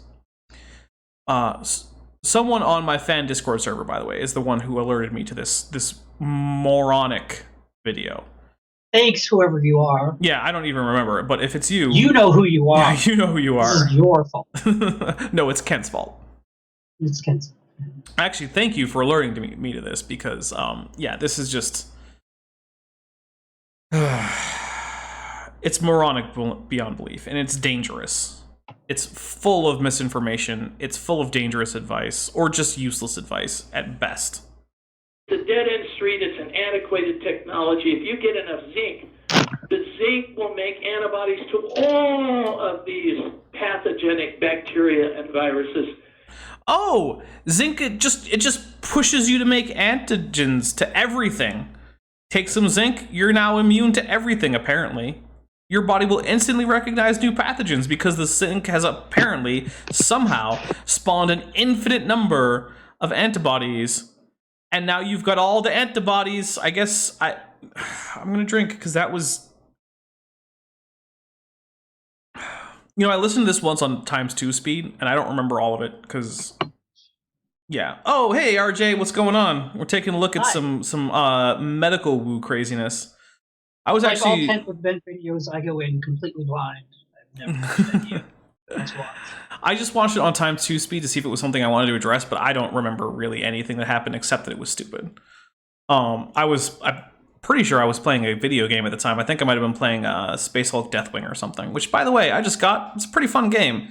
if you guys want to, hang out and purge the Xenos with me, look into it. And if you get it, we can form a party. Anyway, actually, RJ just recently saw me on a live webcam. He's one of the few people to have done that. So, because he and I were in a Zoom meeting with Erica Gutsick-Gibbon, as well as several other people, and to record a quick response to a Standing for Truth video, which should be coming out on the Gutsick-Gibbon channel hopefully today. I think that was her plan. And even if not today, it'll probably be soon. So if you're not subscribed to Gutsick-Gibbon, go fix that. I don't currently have the link real handy, but if you go to my homepage, I think Bent is going to get the link. But even if you don't see the link in the chat, if you go to my channel page, it's one of the featured channels. Please go subscribe to her. She needs more subscribers. I can't think of any reason why someone who's subscribed to me wouldn't be subscribed to Erica, because she has cool videos. She's just an unflappably polite person. She's very intelligent and always pleasant. So yeah, go subscribe. Subscribe to James Downer too. You can, Bent, if you can link him. Also, James Downer, if you click on his name in the chat, I think you can still go to this channel page. So subscribe, go subscribe. Here we go. And that's all you will need. Your body will be armed and make antibodies. You don't need to be exposed to each and every one of these germs. And by the way, the vaccines are a little bit of the disease itself. What's that? I'm gonna have a stroke from what he just said. Oh yeah, that have enough zinc and you won't need to make individual antibodies. You'll just be immune. You don't need to be exposed to make the antibody. Yeah, I mean, isn't that like junior high science class? Yeah, I'm pretty sure like 10th grade or so, when I was like a sophomore, is when I learned how. I think I wasn't even in high school when I learned that. Maybe. Yeah, I mean, this guy is getting just the absolute basics of medicine wrong. Again, this show is not to be taken as medical advice. If you need medical advice, consult a physician. I'm going to keep saying that just because I don't have a lawyer handy. No. So be aware, if you do not have an immune system that's working, if you're a diabetic, smoker, drinker, overweight, fit all those patterns. Uh-oh, I'm a drinker. Drinking right now. I can feel the coronavirus entering my body. You're not going to develop the antibodies. You're going to get the disease from the vaccine. Oh, I get it. So if you're fat or you drink or you're a diabetic, you won't have antibodies from things you haven't been exposed to. But if you're a fit teetotaler, then who has enough zinc, who just eats nickels all the time, because in case you don't know, nickels are primarily made of zinc. So just swallow a bunch of nickels, and then you won't need to ever get sick. No. One of the doctors. Go on. What's that? One of the doctors I was speaking with, the one who was really concerned about getting coronavirus, he knew a doctor, I think in Michigan, who was 36 in really good shape, and he died of coronavirus. Yeah. So yeah. It's just nonsense. It can affect anyone. It can kill anyone. It usually doesn't, but it can. I also have a question from Ugly German Truths, who says, "What's your opinion on Stated Clearly / John?" I like Stated Clearly. It's a nice channel for a quick overview with a very nice presentation style of a lot of scientific topics relating to biology and evolution. It's not super in-depth, so if you're already fairly well informed on these topics, it may be a little bit low level. But that being said, it's primarily designed for use with kids. So if you have any kids, maybe like 12 or above or so, it's definitely a great case or a great channel to introduce them to ideas about things like biological evolution, common descent, and other related topics. So I highly recommend it for that. If, however, you're someone who spends a lot of time reading about this stuff, studying this stuff, then it's probably going to be a bit basic for you to get much new information out of.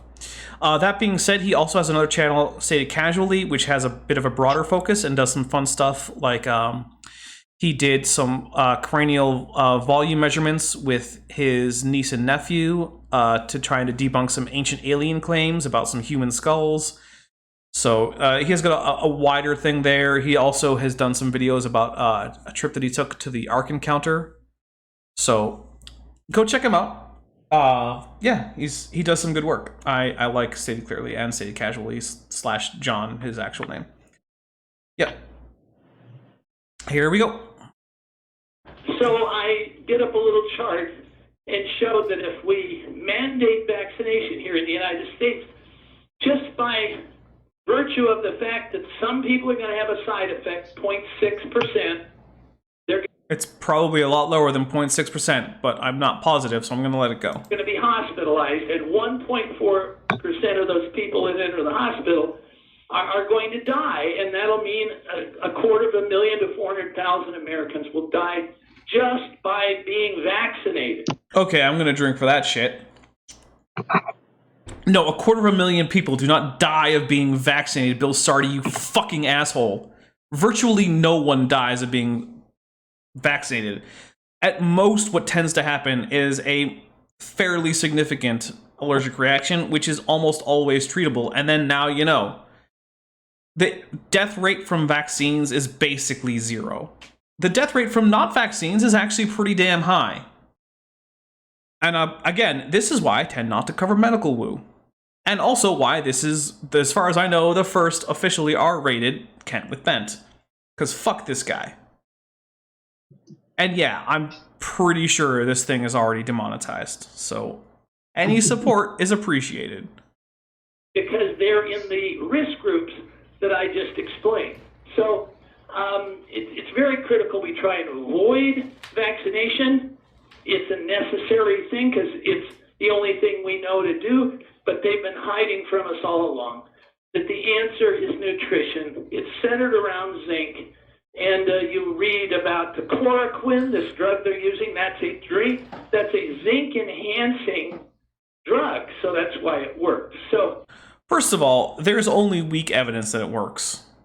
So chloroquine, which is a chemical related to quinine, which is the chemical that flavors tonic water.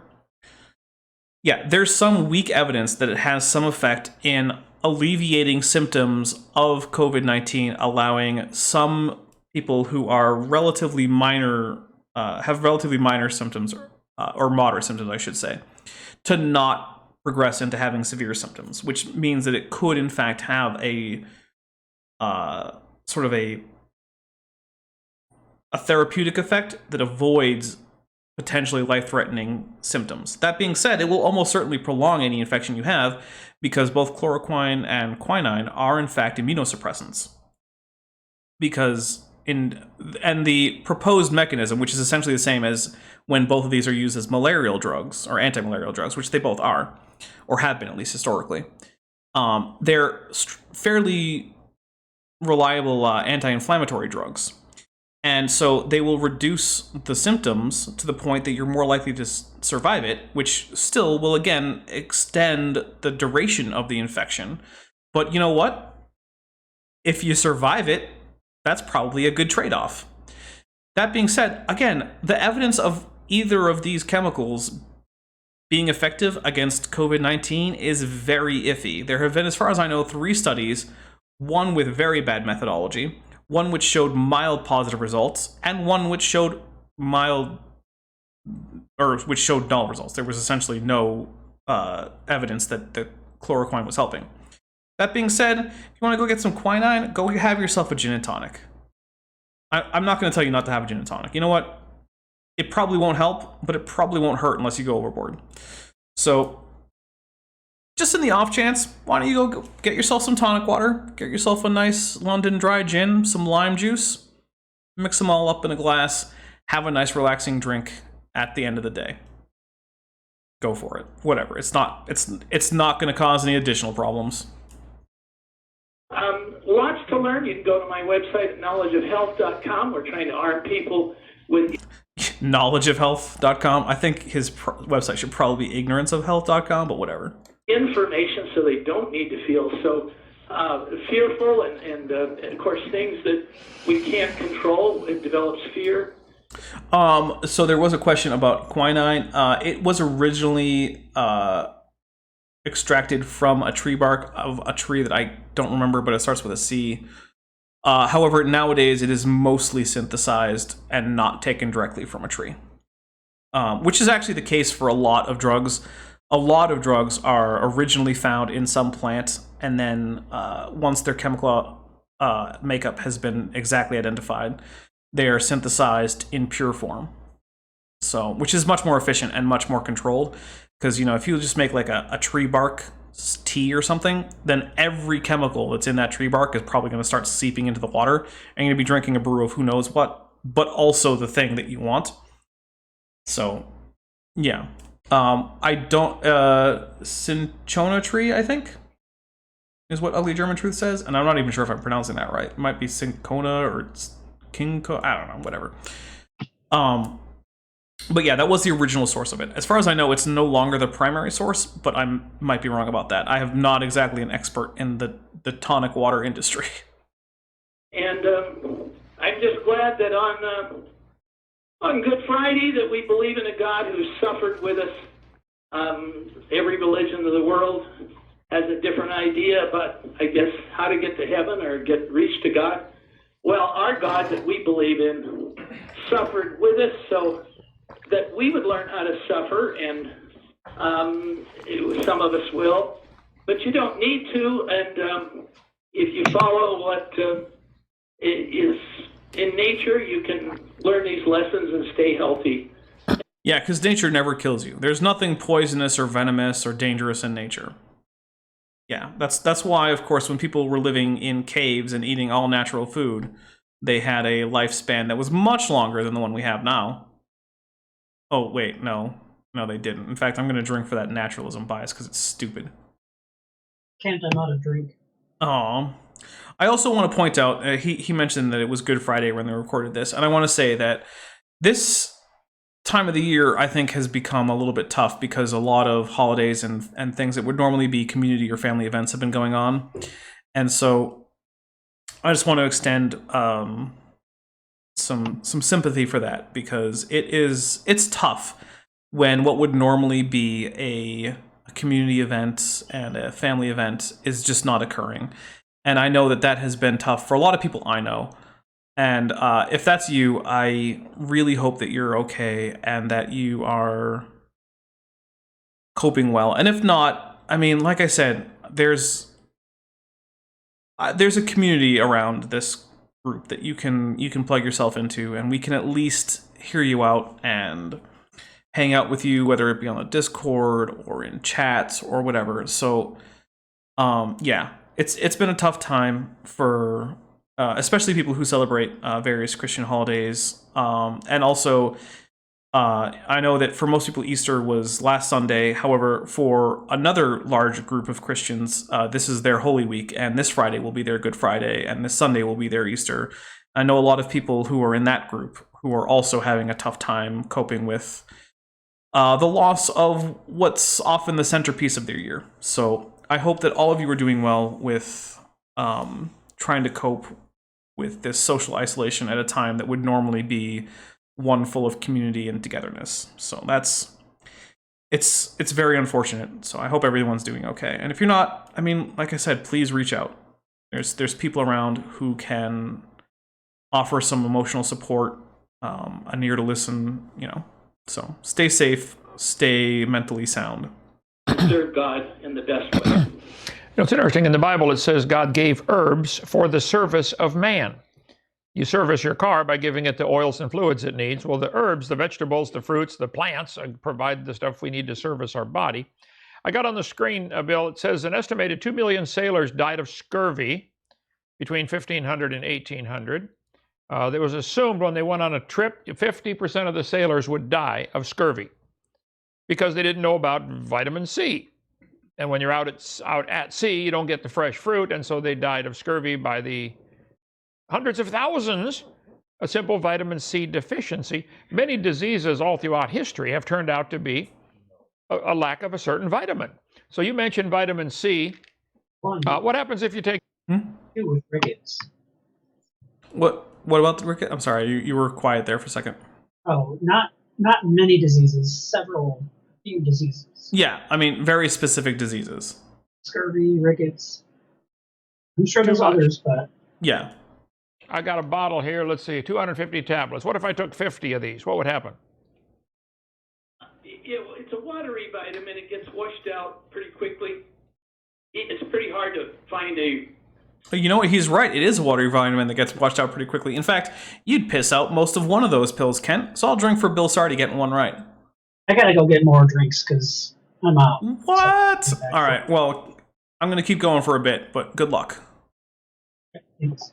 Someone that would develop a side effect. Your body used to make vitamin C in the thousands of milligrams. It was a hormone secreted out of your liver. We had a gene defect, and now we don't make vitamin C, so we depend on the diet. You know, it's true. Humans have a broken vitamin C gene, but it's broken in exactly the same way as it is in other apes. It's almost like humans descend from apes, because humans are apes. Interestingly, some mice also don't make their own vitamin C because of a broken vitamin C gene. But in those mice, it's broken in a different way. Almost like they all descend from a mouse ancestor with a different broken vitamin C production gene. In case you want to look it up, that stuff's called the gulo pseudogene, unless I'm completely wrong, in which case RJ, I'm sure, will correct me momentarily. The monkeys, like the gorillas, have the same gene defect, the guinea pigs, fruit bats, and they all depend. But a gorilla out in the wild eats bamboo and things, maybe eats... Gorillas eat bamboo? All the bamboo they find growing in the jungles of Africa? No. Gorillas mostly eat leaves and fruit. I'm gonna drink for that. Like, holy crap, dude. You don't even know anything about other apes. 14,000 milligrams of vitamin C a day. We get about 110 paltry milligrams. Most of us show signs of scurvy ourselves, and it's important that we get enough vitamin C. You'll barely get enough from the dietary supplements, but you'll be far ahead of everybody else, and it would be nice to restore that ability to make vitamin C again. We believe the stories in the Bible, the accounts of living hundreds of years, may have been when we still could make vitamin C. Okay, so that's stupid, and I'm going to drink quick and then explain why. Okay. So, apparently, when people were living hundreds of years, which includes Noah and all of the patriarchs from, say, the beginning, or basically all of Genesis, right? Because when, Abram was promised a child by God in Genesis, he was already over 100 years old, unless I'm completely misremembering the Bible, which is, possible. It's been a little while since I read the story of Abram/Abraham. So what that means is all these stories post-flood with all these people groups all over the world, they all are making their own vitamin C. Okay, now we only have one. Basically, the vitamin C gene in humans is broken in the same way in all humans. So somehow, someone had this mutation at some point post-flood. Welcome back. Post-flood. And then it fixed in the entire human population after Noah. Ooh, ginger beer. That's beyond stupid. There is no reason for such a gene to fix. If anything, there's good reason for it to die out. So just everything about that idea is completely stupid. If this were a human-wide thing, then the only reasonable explanation, if the flood story is true, is that it was something that Noah had and he passed down to all of his kids, and they pass it down to all of their kids, or possibly someone even well before Noah had this mutation. And that he just so happened that all of the people that got onto the ark, his sons and their wives, all happened to have it. Yeah. Oh, and James Donner said that apparently I was right. It is the Gulo pseudogene. Gulo. Or Golf Uniform Lima Oscar, for those of you who are more, NATO phonetic alphabet inclined. Hey, you know what, Bent? You make a face, but it's less ambiguous. Like T, D, G, Z, P, C, they all sound the same. Why did you say T 9 times in a row? Exactly, yeah. It's less ambiguous. before the gene mutation, you've heard me say this on your program before, there had to have been a gene mutation, and it had to be a universal gene mutation that affects all of humanity. So you know about that? You know that makes that whole idea that you just said stupid? Or maybe you don't. Maybe you just think that all of humanity just got the same mutation all at the same time for reasons. And therefore a bottleneck in the human population. And as I asked people, when was there a bottleneck, that is a small number of people alive? And a lot of Christians kind of scratch their head. They know the answer. It was when the flood was. And then... Well, I'm going to drink again. Because apparently he already knows that this doesn't make any sense. But sure, whatever. I mean, Noah had this mutation, but he still lived like 900 years anyway? Okay, sure, yeah, that makes sense. Noah's children intermarried, and that's when there could have been a gene mutation. But nonetheless, we noticed that right after the flood, then they were living 900 years, and then it went down to 7 and 6. So it was a progressive gene mutation, or it looks like that's what it was. This is all... By the way, that's a different explanation than the one that Kent gives for these long ages, which is basically that, oh, you got more x-rays, so you die faster. That's a cool blanket. Well, Kent and I are both showing things. Oh, well, yeah. But it fits the story. And we need to restore and repair that gene. I have been working for the last 2 years on a product. We've now completed the preliminary testing, and we made a product that appears to, we've got a little more testing to do, but in humans with blood tests and urine tests, we were able to raise the vitamin C blood levels without consuming fruits or vitamin C rich foods or even vitamin pills. And so... Okay, so he is claiming that he is developing a pill that will repair your gulo pseudogene. If that doesn't tell you that this guy is an absolute fraud, I don't know what else will. And I'm going to drink for it because that's just damn stupid. There's no pill that's going to fix your genes. Especially not from some guy who seems to think the grape skins are going to be a panacea. We've been able to show this. You can go to a website called Formula 216 and read about it. And it's of almost biblical importance. I want to repeat that I definitely don't recommend that anyone call 909-593-9501. Again, that number is 909-593-9501, and ask Bill Sardi for any of the evidence that he has for this, or how he's sourcing his claims, or any of those things. Please do not call 909-593-9501. Again, 909-593-9501 to ask Bill Sardi about any of this. Because I don't condone any such actions. In case you didn't hear, the number I don't want you to call is 909-593-9501. Because God made us to actually secrete vitamin C, and vitamin C in the animals... Oh, that, yeah, and then Monk Mayfair points out, yeah, if the pill contained a retrovirus, yeah, I guess, but I can guarantee you that that's not what Bill Sardi is doing. It's secreted in greater amounts. Like a billy grub secretes 13,000 milligrams a day. They weigh about the same as a human, about 150 pounds. And we think that humans would have been secreting that much and more when they're under stress. So it was a stress hormone. We lost our ability to handle stress. What is he talking about? There's a stress hormone and we lost...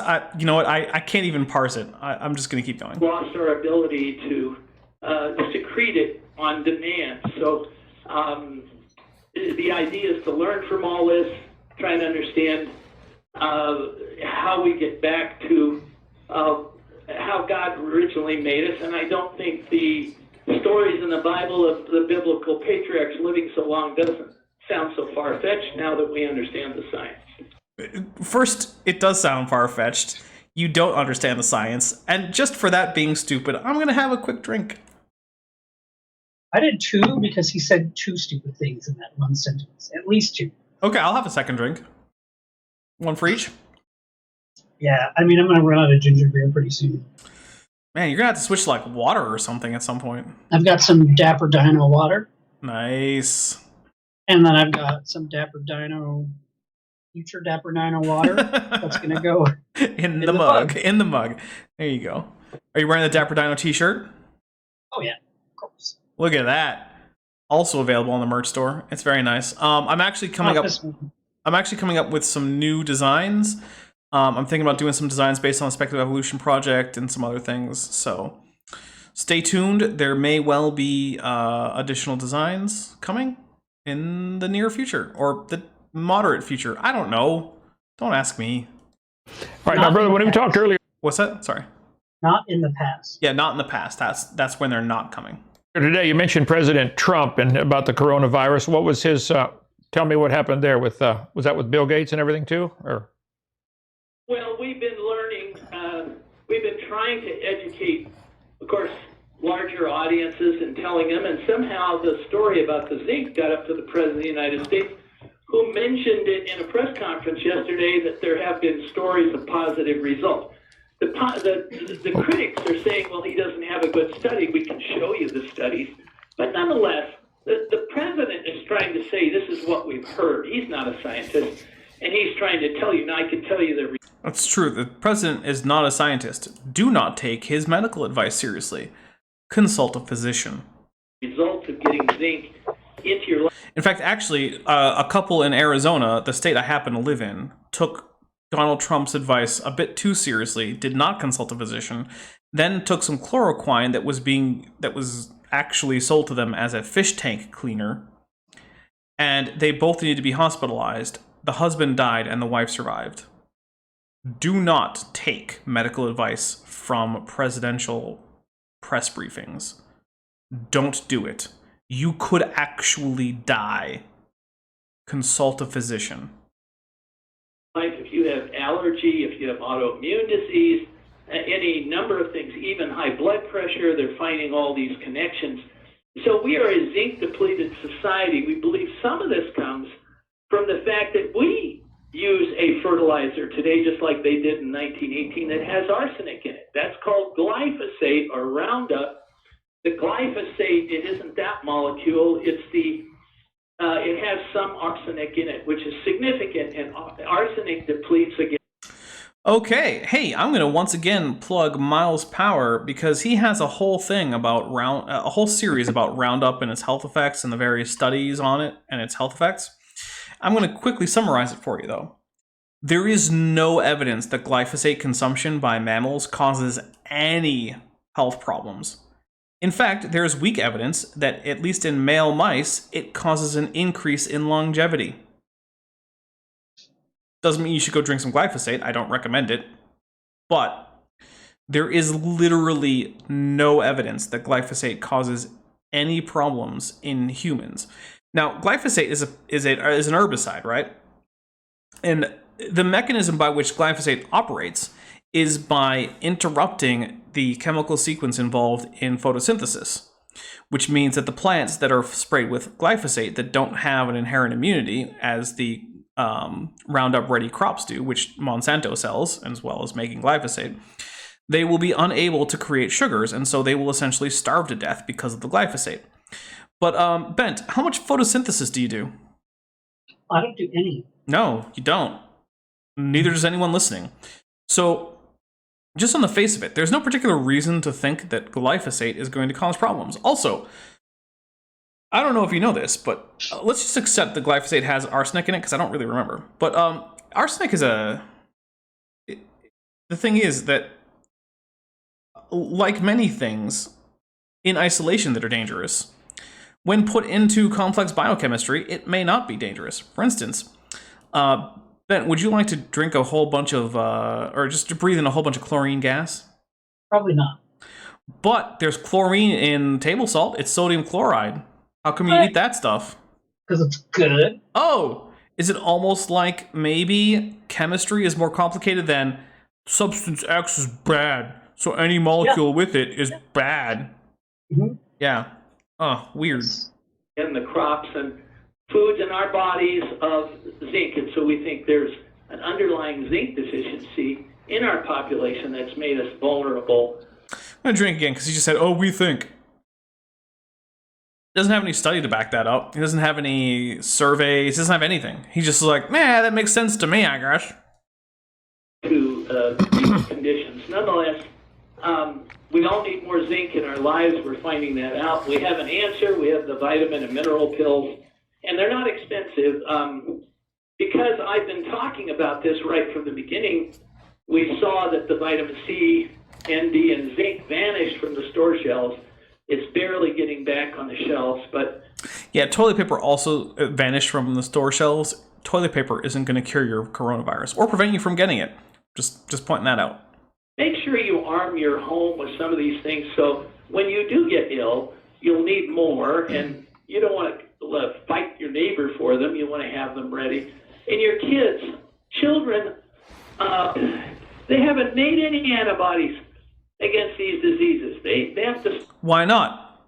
Why haven't they made any antibodies? Is it because they haven't been exposed to diseases yet? Is that why? Maybe Bill?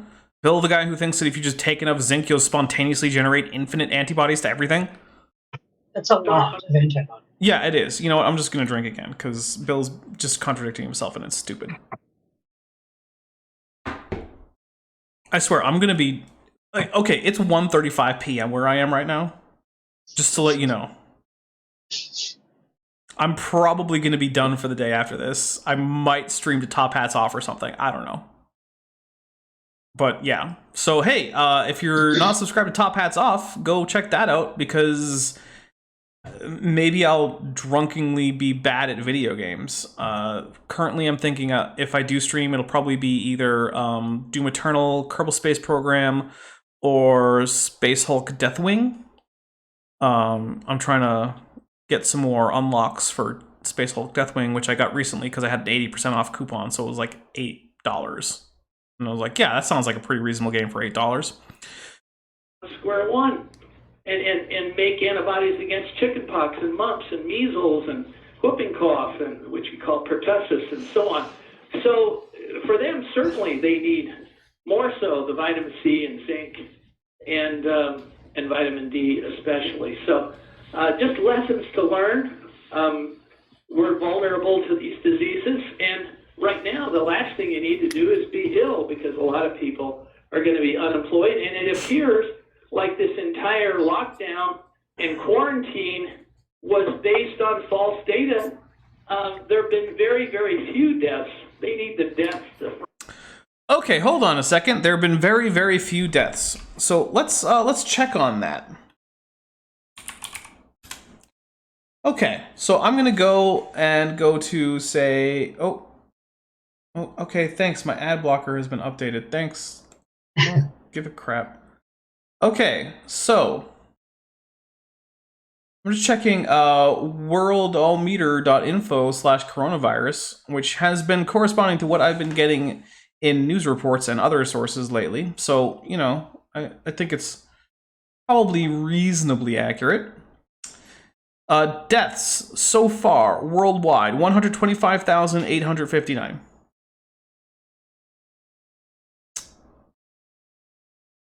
I'm not going to say it's the most deaths, but it's and that's probably, by the way, a low estimate, because if you just die at home and were never tested or confirmed to have coronavirus, there's a fair chance that it's never going to actually be identified as a coronavirus case. And like Ben was saying, there are places that are just going to stop doing autopsies because it's not worth the time.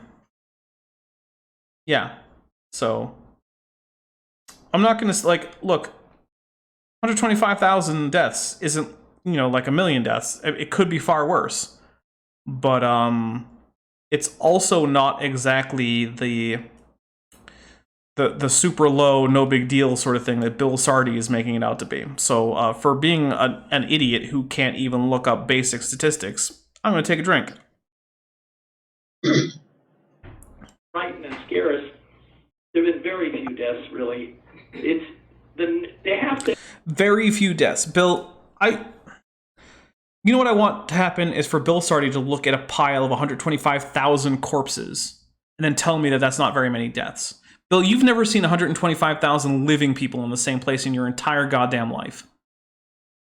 It's not a few deaths. Report excess deaths. We have thousands of deaths every day in the United States. Some are just normal. Yeah, we do have thousands of deaths every single day, Bill. But you know what? For several days last week, COVID-19 replaced heart disease as the #1 cause of death in the United States of America. It was the most common way for people to die last week. So you know what, Bill? Fuck you. 50,000 people are reported to die of pneumonia, which is what the end part of this COVID-19 coronavirus they're saying. So we don't know, because it could just be a normal case of pneumonia, or... Yeah, that's why we test them. And you know what? When they test negative but still have pneumonia, well, I guess it's a different cause. And they don't get counted in the pneumonia or in the COVID-19 death stats, Bill. But you know what? If they do die of pneumonia and have COVID-19, then we reasonably assume that it's a COVID-19 death. And there's a fuck ton of them.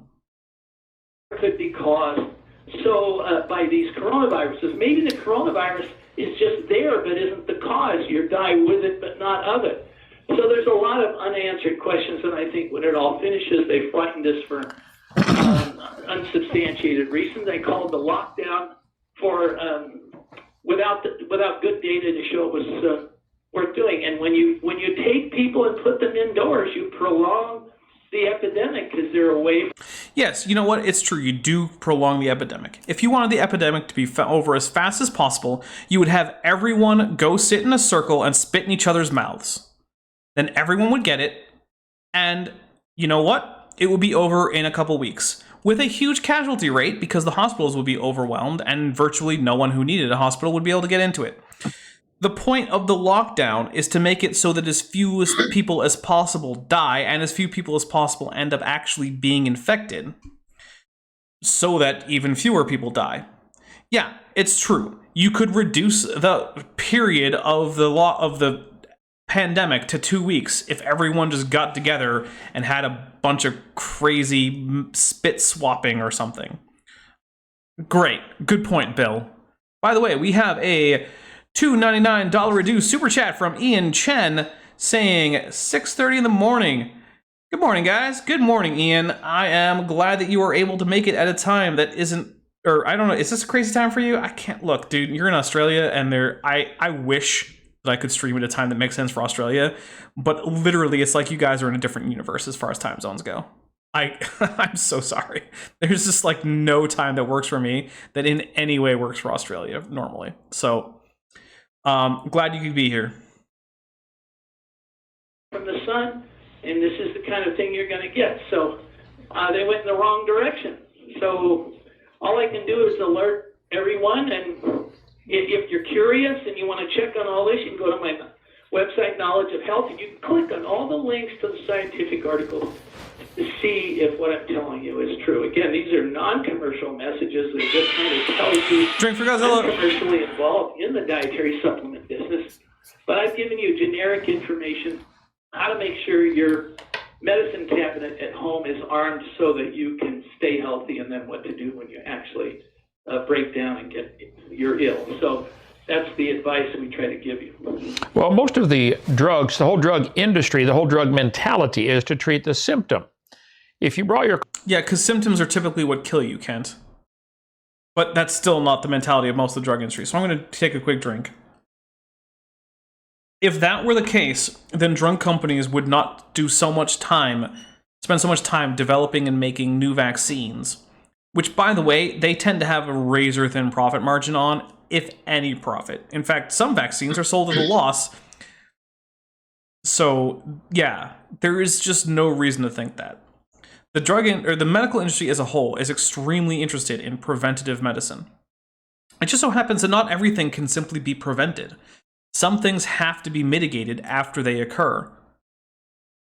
And yeah, controlling the symptoms is a big part of that. If you die as a result of, say, COVID-19, it's not because of just the total amount of virus that was in your body. It's because of symptoms like pneumonia.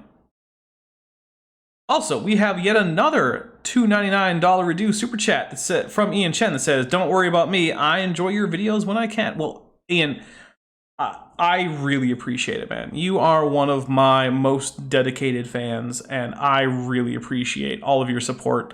Ian Chen, by the way, is the guy who grabbed a copy of me from my Amazon wishlist of The Rocks Were There, by Jackson Wheat and R.J. Downard, which I am very much looking forward to reading. So yeah. And as RJ says, speak of the devil, general rule, do not take medical advice from someone who thinks the Earth is only 6,000 years old. Yes, that is good medical advice. Yeah. Car to me and was making a funny noise. Said, "Mom, my engine's knocking," and I'd say, "Here, wear these earmuffs. You can't hear it anymore." That's not what treating a symptom is, Kent. For instance, if you treat pneumonia, the only way to treat it is by getting rid of the pneumonia. It's not to make it so you don't notice the pneumonia. Treating the symptom of a knocking car is in fact going to be treating the case. It turns out that humans and cars are not very analogous. You would know that if you weren't an idiot. I'm going to drink for it. Excuse me, that's treating the symptom. We found in the people that are on the ventilators, once they're on the ventilators, 70 to 90% of those people don't survive. You don't want to get to that point. And I know I'm reading about some Hollywood celebrity sent a ventilator to their mother. No, we want to head that off long before that ever happens. And they're just treating the symptoms, which is inflammation. They try and give you an antibiotic, and the antibiotic doesn't address a virus, it addresses bacteria. I'm actually not aware of anyone giving out. Well, it's true that antibiotics don't address the virus, so yeah, we'll drink for that.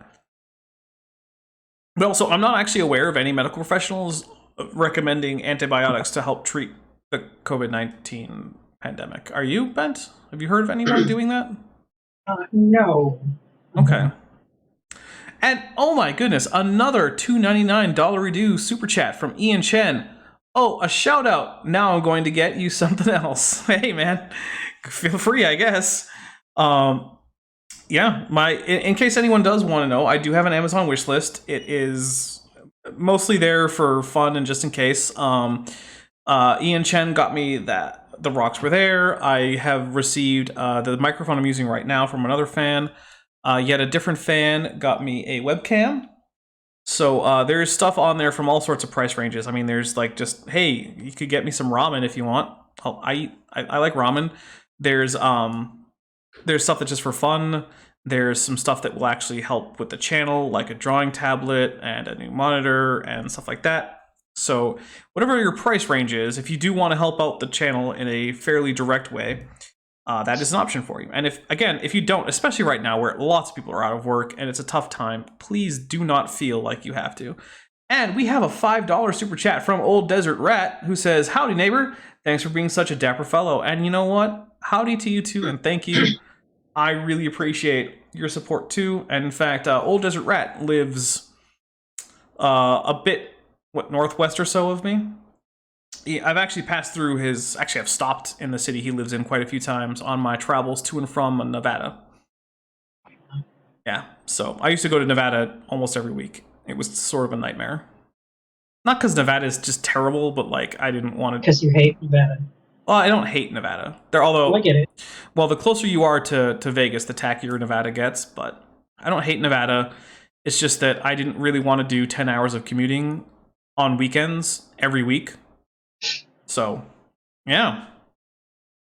Which tells you it probably is a bacterium, which is what tuberculosis is, a mycobacterium.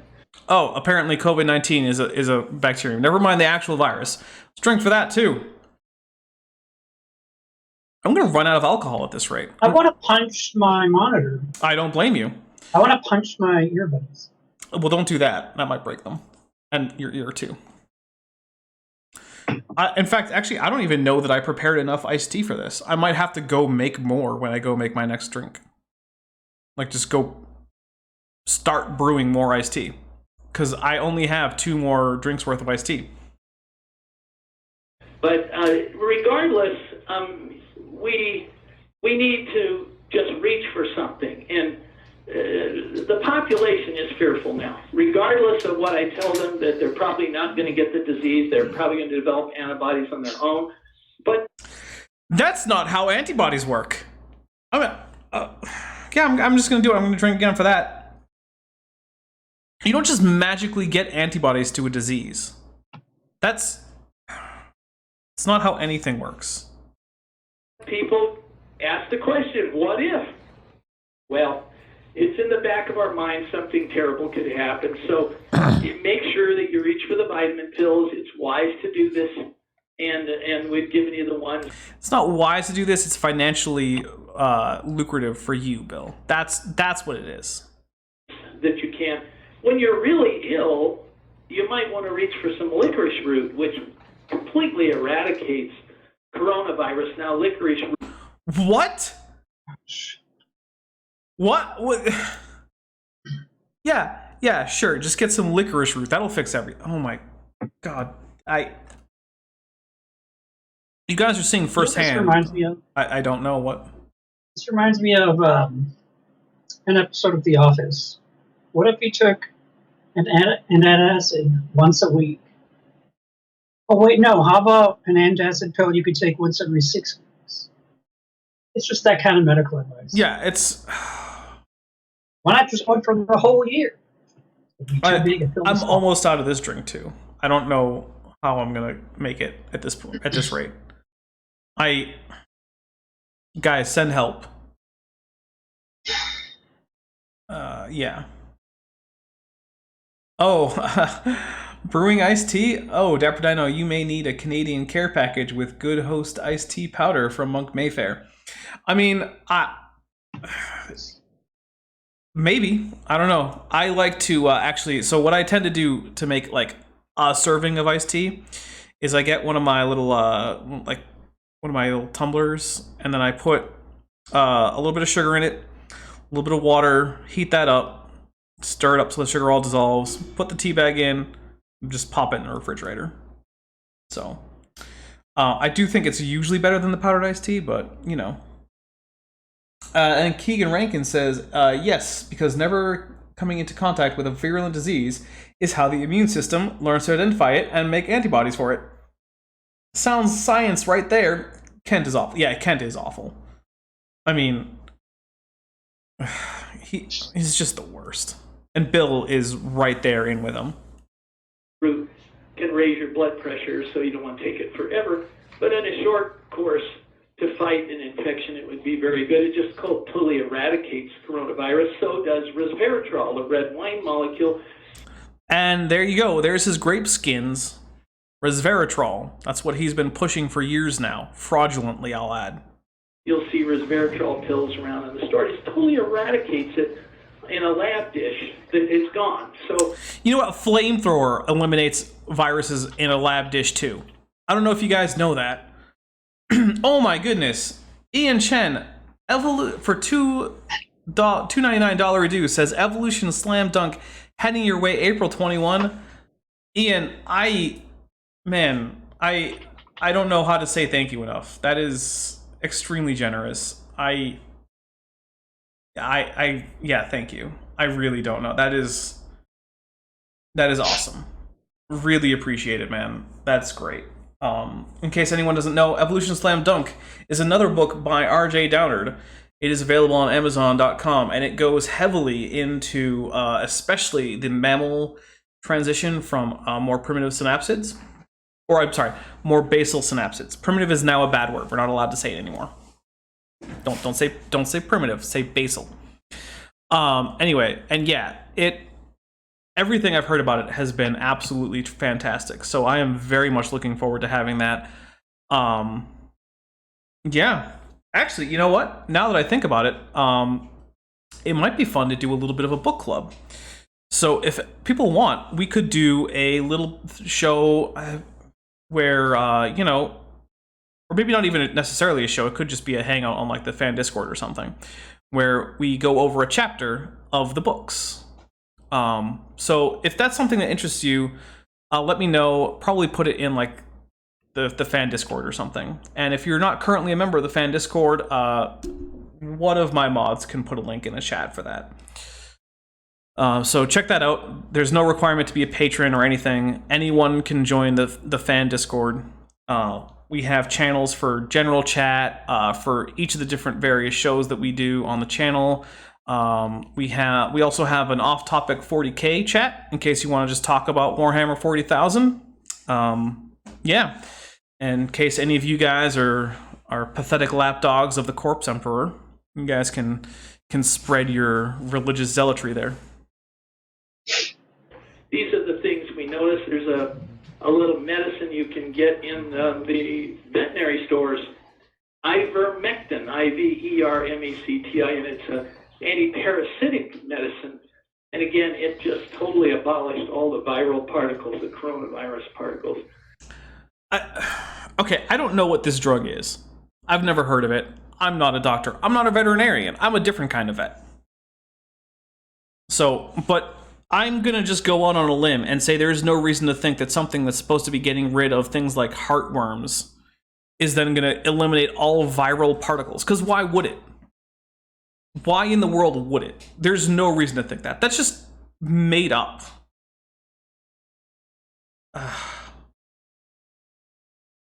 That was another drink in case you guys were curious about that. I forgot to announce it. Yeah. And probably the most profound antiviral. Again, modern medicine not using any of the... So Tesla Ranger says coronavirus particles, and so it actually isn't too uncommon to refer to individual instances of the virus as viral particles because they are tiny. I'm actually willing to let it slide. Yeah. Rodent No Last Name says, at Dino, I'd rather do a group reading of The Expanse book. So, we probably couldn't do something where I actually read it out loud on the channel, mostly because if you want to read something out loud, it pretty much has to be public domain. That's why, while I am thinking about doing some additional literature readings on Top Hats Off, they're all going to have to be public domain stuff. So, the one I have up right now is from Poe. I'm thinking about putting up some H.P. Lovecraft. I had someone say that maybe I should do just a long form read through of, like, say, Bram Stoker's Dracula. So those are things I'm thinking about doing. I don't know. If there's enough interest, if people really bug me about it, then I'll probably do more on Top Hats Off. Basically because apparently, which is a bit of a surprise to me, there are people who like the sound of my voice. That's a thing, apparently. I don't know. Hey. It's a good radio voice. Is it a good radio voice? Well, I do have a face for radio. And running up the bill, I understand doctors who make a diagnosis of coronavirus on hospital admission make 3 times more money. Vent, any confirmation on that one? Make 3 times more money than what? And then I guess the doctors who don't say coronavirus? No. Is that how contracts work at the hospital? That's how fraud works. And doctors don't commit fraud. I mean, some probably commit fraud, but like a vast majority of doctors practice medicine. Yeah, okay. I'm gonna drink for that, and then I'm gonna have to get myself another drink in a few. But okay. The last time I heard about people practicing that. So here's the thing, right? That is essentially identical to a historical fact about runaway slave courts. So in the United States, before the Civil War, runaway slaves were I was going to use the word problem, but I wouldn't really consider it a problem. However, the legal system at the time did. So I hope you understand why I would think of that word. And there were specific judges put into place on courts to deal with the situation of alleged runaway slaves. Because you have to remember, this is a time when like photographic ID cards and things like that were essentially unknown. So you find a guy and you think he's the slave that you're looking for. Well, how does anyone know? Well, you have to take it to a court. Because if he's not a runaway slave and you just try to kidnap him and throw him into slavery, that's also illegal. You're not allowed to do that. However, the judges that were presiding over these cases regarding runaway slaves or alleged runaway slaves were paid about 3 times as much for every slave they sent back versus everyone they let go for not being a runaway slave. So what do you think the incentive structure was? Yeah, it was to send people who weren't runaway slaves back into slavery.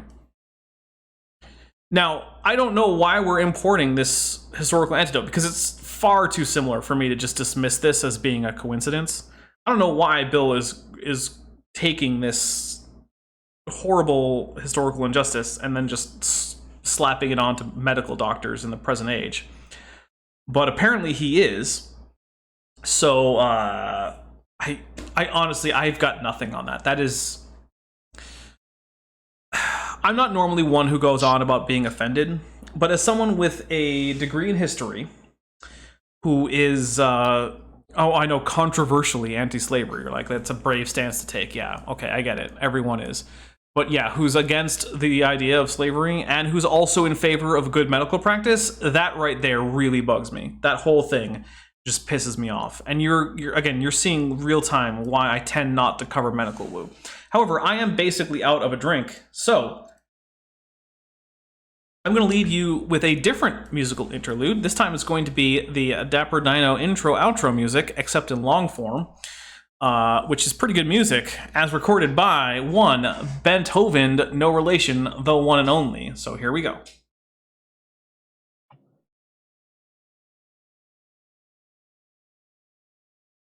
It doesn't seem to be working. Okay, so sorry about that. Instead, what we're going to do is just use the transitional fossil slideshow again. I'm sorry. I have to double check as to why that source is no longer working. It might be that I accidentally deleted the video that it was drawing from my computer. So yeah, I'm gonna mute. We're gonna see some more, or the same fossils, and then I'll be back with more iced tea.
Sorry for being gone a bit longer than the actual video lasted. That's my bad on that one. But you know what? Sometimes you gotta do what you gotta do. I'm actually working on another video that I can insert into breaks. So I'm basically trying to make a quick little like commercial break for when I have to step away from a stream. But it's slow going because the file that I'm using, I can't actually upload to my normal render farm because it's a bit too big. So it's slow going, shall we say. And welcome back, TD Lane. I'm glad you're back. And let's get some more of this Kent Hovind, Bill Sardi awfulness. But I just want to point out one more time, please do not call 909-593-9501 and ask penetrating questions to Bill Sardi en masse, because I don't condone such behavior. So again, the number not to call is 909-593-9501. Again, 909-593-9501. Than they do if it isn't, so they just call it coronavirus. So they're motivated to make them coronavirus cases one way or the other. And when you provide financial motivation, I guess that's what you get. Nobody's even concerned about the regular flu, the seasonal flu, that supposedly kills 36,000 a year. Again, no, people are concerned about the seasonal flu. That's why there are all these offers for things like, you know, free flu shots and making sure people get your flu shot. And you know what? The availability of the flu vaccine has increased significantly over the years. And it used to be the fact that there just wasn't enough flu vaccine for everyone to get it, and so a fairly reasonable recommendation was to say if you're, a healthy adult, maybe you don't need it. Maybe save it for, the elderly or something who really, really can't afford to get the flu. But now that's really not the case anymore. And I would say that if you can get a flu vaccine, you probably should. Will you feel a little bit bad after? There's a fair chance. The flu vaccine is one of those ones that tends to have some mild side effects that are unpleasant. But you know what? I got the anthrax vaccine, and that sucked a whole lot more than any flu vaccine I ever got. So my left arm, which is where I got the anthrax vaccine, was used for like 3 days because it just hurt so much I couldn't lift it above like 20 degrees away from my torso. It was terrible. You know what? I managed to get through it. So, and I also got the smallpox vaccine, which creates weeping sores that are infectious pus that can get into your eyes if you let it. And then you'll get weeping sores on your eyeballs. Yeah. Compared to some of the vaccines I've got, getting a few mild symptoms from a flu vaccine is basically nothing.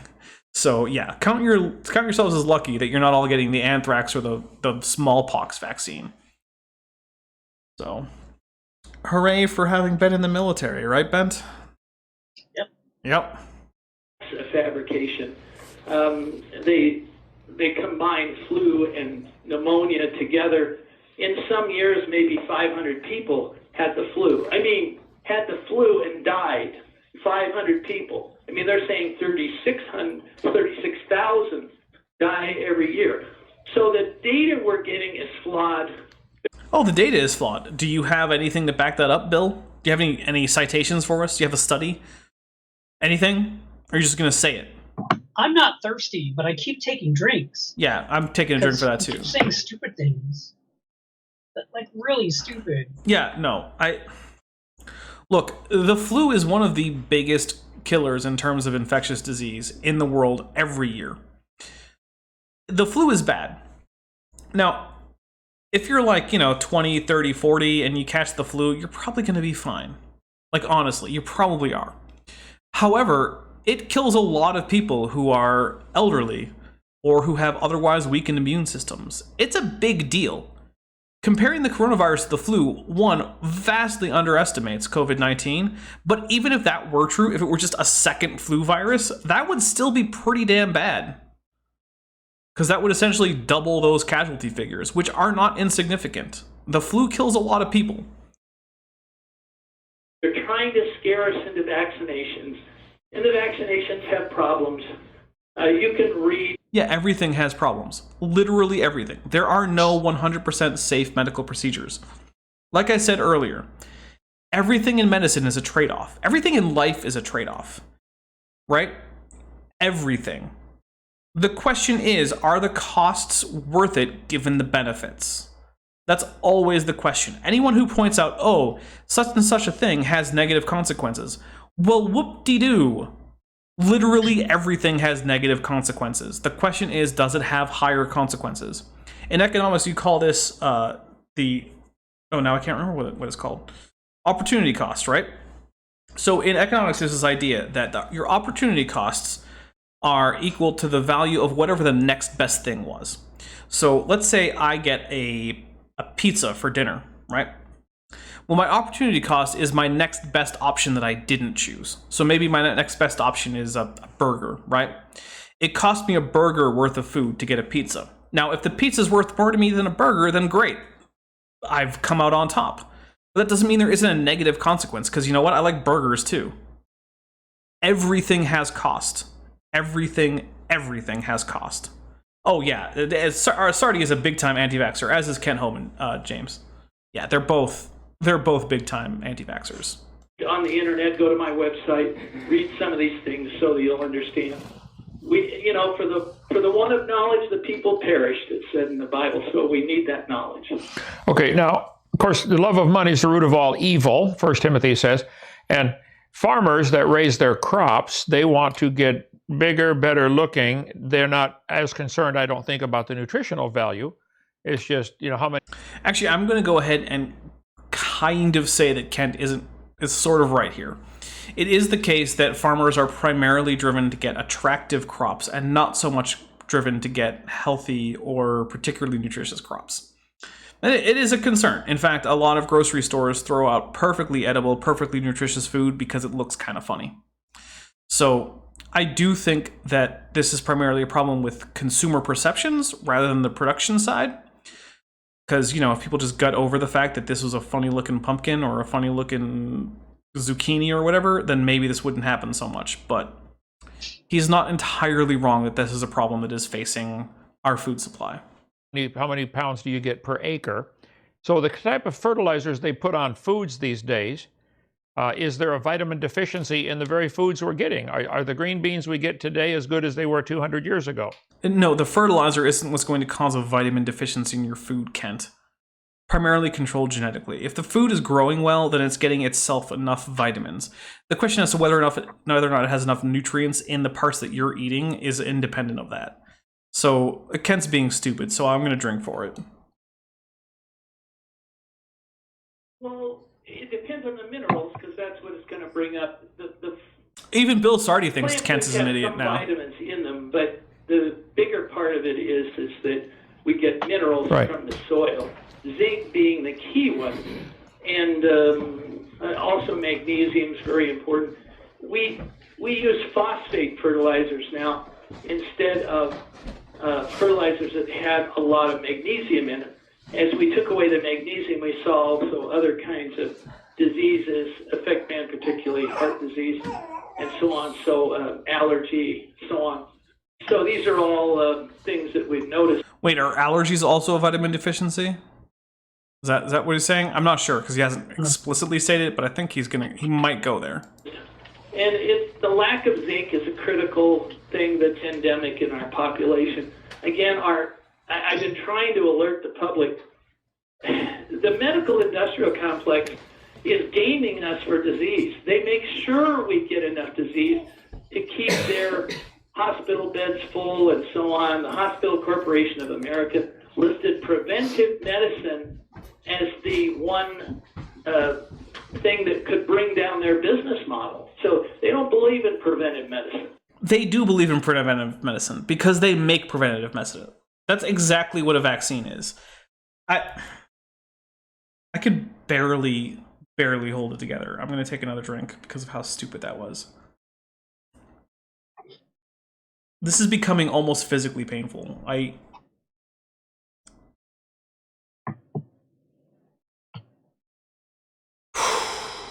going to take a bit of a breath. Sorry guys. I want to not have a heart attack today, so I'm taking a few seconds because it's just that this kind of stuff really hurts people. Like, for real. People are harmed and die because of shit like this. And it's not okay.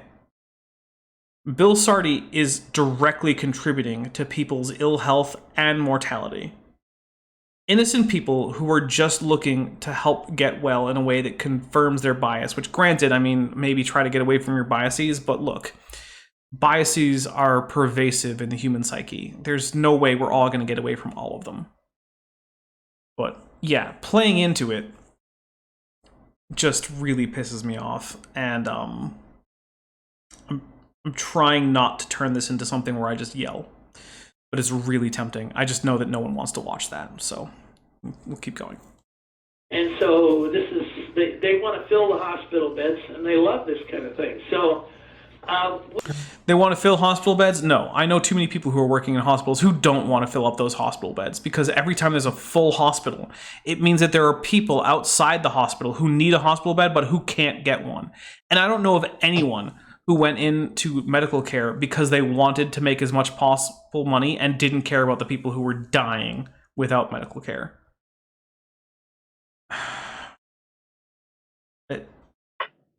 Basically, Bill has just insulted several personal friends of mine in saying that. I feel insulted. Including Bent Hovind. Basically, Bill is saying, you know what, Bent, you don't give a shit about people. You just want to make as much money as possible by making your hospital as full as possible. You know what, Bent? When you're diagnosing cancer, I'll bet you just make up cancers to make more money, don't you? No, you don't. They're not able to do nearly as many biopsies at my hospital because of this, which is why I'm working, instead of 40 hours a week, last week I worked 12 hours. So no, we would really like this not to be a thing. We'd like this coronavirus to go away, so we can and how does it get make back you to doing actual medical care, where we can take care of people Right. instead of watching them die. And how do you feel about the fact that there are currently people who could be being diagnosed of actual cancers who are currently just going undiagnosed because you simply can't support it right now? Yeah, it's not cool. Yeah. Not cool at all. Yeah. And I get it. They decided biopsies are not essential medical services because you don't die because you missed a biopsy. If you have cancer, it's still going to take some time, months to years probably, to kill someone. Whereas if you have coronavirus and you're dying from it, it'll be sometimes within an hour, sometimes within a few weeks. And Brain Bug pointed out, don't forget, you're doing a service by shining a light on these clowns. Appreciate you. Thank you very much, Brain Bug. It's taxing. Let me just say that. This isn't something I normally do for fun. If this didn't seem very important at the time, I wouldn't be doing this. Because this is honestly pretty tough. It's draining in a way Kent with Bent isn't normally. So I really appreciate everyone who's sticking with me and offering support. So thank you very much to my audience. You guys are the best. And I really appreciate it. I know that sounds fake whenever anyone on YouTube says that, but I really do mean it. So we'll keep going. You should hear what he says about you off stream. Oh? I assume it's nice things, right, Bent? Can't comment on that. No, I actually speak very highly of my audience, even when I'm not on air. He does. We don't want to be taken Oh, sorry. Go ahead. Oh, okay. advantage of. We want to make sure we're healthy so we can serve God and others. And what you learn, you can tell others about. And I know some people feel unsure and they'd rather talk to their doctor, but your doctor is going to say that these things are unproven, yes, but they're not disproven. And actually, my job is to show you they've already been proven and to take you into the medical literature at the National Library of Medicine and show you. The medical literature? The medical literature you've apparently never read, Bill? Okay, sure, yeah. That these are things that have already been scientifically. Okay, show it just, then. What's up? Show it then, Bill. Yeah, I mean, name a paper. I'm pretty sure that in this entire video, not a single citation is given for any claim. Not one. Now, look, I don't always put a citation for every one of my claims, but if asked, I can provide citations, right? That's because I check up on the things that I say. And I'll grant you, in Kent with Bent, sometimes I'm less able to double check on a citation. And so I'm more likely to get things wrong during my Kent with Bents than I am with other things. But if you look back through the catalog of Kent with Bents, you'll see that when someone calls me out and I'm like, yeah, I don't actually have a source for that, it doesn't seem to be true, I put in corrections, at least in the description, and I usually pin a correction comment. So, yeah. I doubt that Bill Sardi has ever issued a retraction in his entire worthless life. And you know, it's less than worthless. You have a negative worth, Bill. The world would be a better place if you just dropped dead today. In fact, it would have been a better place if you dropped dead in your cradle. And we have a $4.99 US super chat from Vandalia1998 who says, just finished watching Erica's new video and now my brain has been educated. I'm ready for more Kentpidity. Which actually means apparently Erica's video, which we recorded a couple nights ago, should be up by now. So after we finish Kent with Bent, please go check out Gutsa Gibbons' video, because it was we called an emergency meeting of the debunking team, and we all convened on the interwebs to take down Standing for Truth's really bad quote unquote counter to an offhand remark that Erica made when she was talking to Aaron Ra, which I don't understand why they felt the need to make a whole video about that, but they did. Of course, they didn't make much of it. Almost all of it was just a clip taken straight from Is Genesis history. So it's pretty low effort, but still. It's not in common practice. Okay. So this is a good day if we can all learn the lesson. And once we bolt away from conventional medicine and we learn these things, I hope we don't give them up and stick with it. so that we won't go back to all of these problematic medicines and costs and things and terrible suffering, really. And so there's a lot to learn, and we just try to be your own doctor. That's the best way to look at it. Well, the human. No, it's not. No. Don't be your own doctor, please, for the love of God and Satan. Don't be your own doctor. Get a real doctor. Get a real doctor to be your doctor, please. I'm drinking for that. That is just, oh my God. Like, look, if you're not a plumber, don't be your own plumber. If you're not an auto mechanic, don't be your own auto mechanic. Like, literally anything that takes expertise that you don't have, that's important, don't do it on your own. That civilization, the fact that we can sustain 7 billion people on this tiny little planet is all down to specialization and division of labor. If everyone had to do everything, we would be like we were back 10,000 years ago when the entire world had like 3 million people in it. Don't quote me on the number. It's much, much smaller than it is now, and I don't remember exactly what it is. Okay.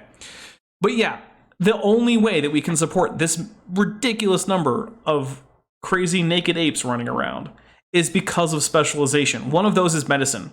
You do not know enough about medicine to be your own doctor. In fact, doctors don't know enough about medicine to be their own doctor because most doctors are specialized. And when they have a problem that isn't related, they go see someone else. In fact, even when they have a problem that is related, because they're so emotionally invested in the problem, they don't trust their own judgment. Even if you're a doctor, don't be your own doctor. Literally no one should be their own doctor. Get a real doctor. And get a doctor that isn't you, even if you are a real doctor. Yeah, and Rodent No Last Name says, Bill Sardi should load up on zinc and go unmasked into a COVID ward. I absolutely agree. I would love to see that happen. It's like recently a pastor who defied all of the stay-at-home orders and held some big like revival meeting. Yeah, dude died of COVID-19. And you know what? I don't feel bad about it. I feel bad about most of the deaths about COVID-19, but you know what? That guy deserved it. So, yeah. Body's incredibly complex. I mean, when I was a kid learning all about cars and what they need, the transmission fluid, the brake fluid, the oil, the gasoline, how many things does a car need, which is simple compared to the human body. And learning all that your body needs is complex. And you've been at this, what are you, you're 75, are you now, Bill? Or you're up in the 70s? Well, you know, I've had, I'm almost 75 years old, but okay. I sound a lot younger than that. So for 74 plus years, Bill, drink for Godzilla. Numerous algae, bushes, trees, bits of grass have been laboring away, converting sunlight into sugar and giving off oxygen so that you could breathe. While you, at the same time, make the world a worse place for everyone you encounter. You owe the entire world, and especially all those plants, an apology, Bill. Because quite frankly, you don't deserve it.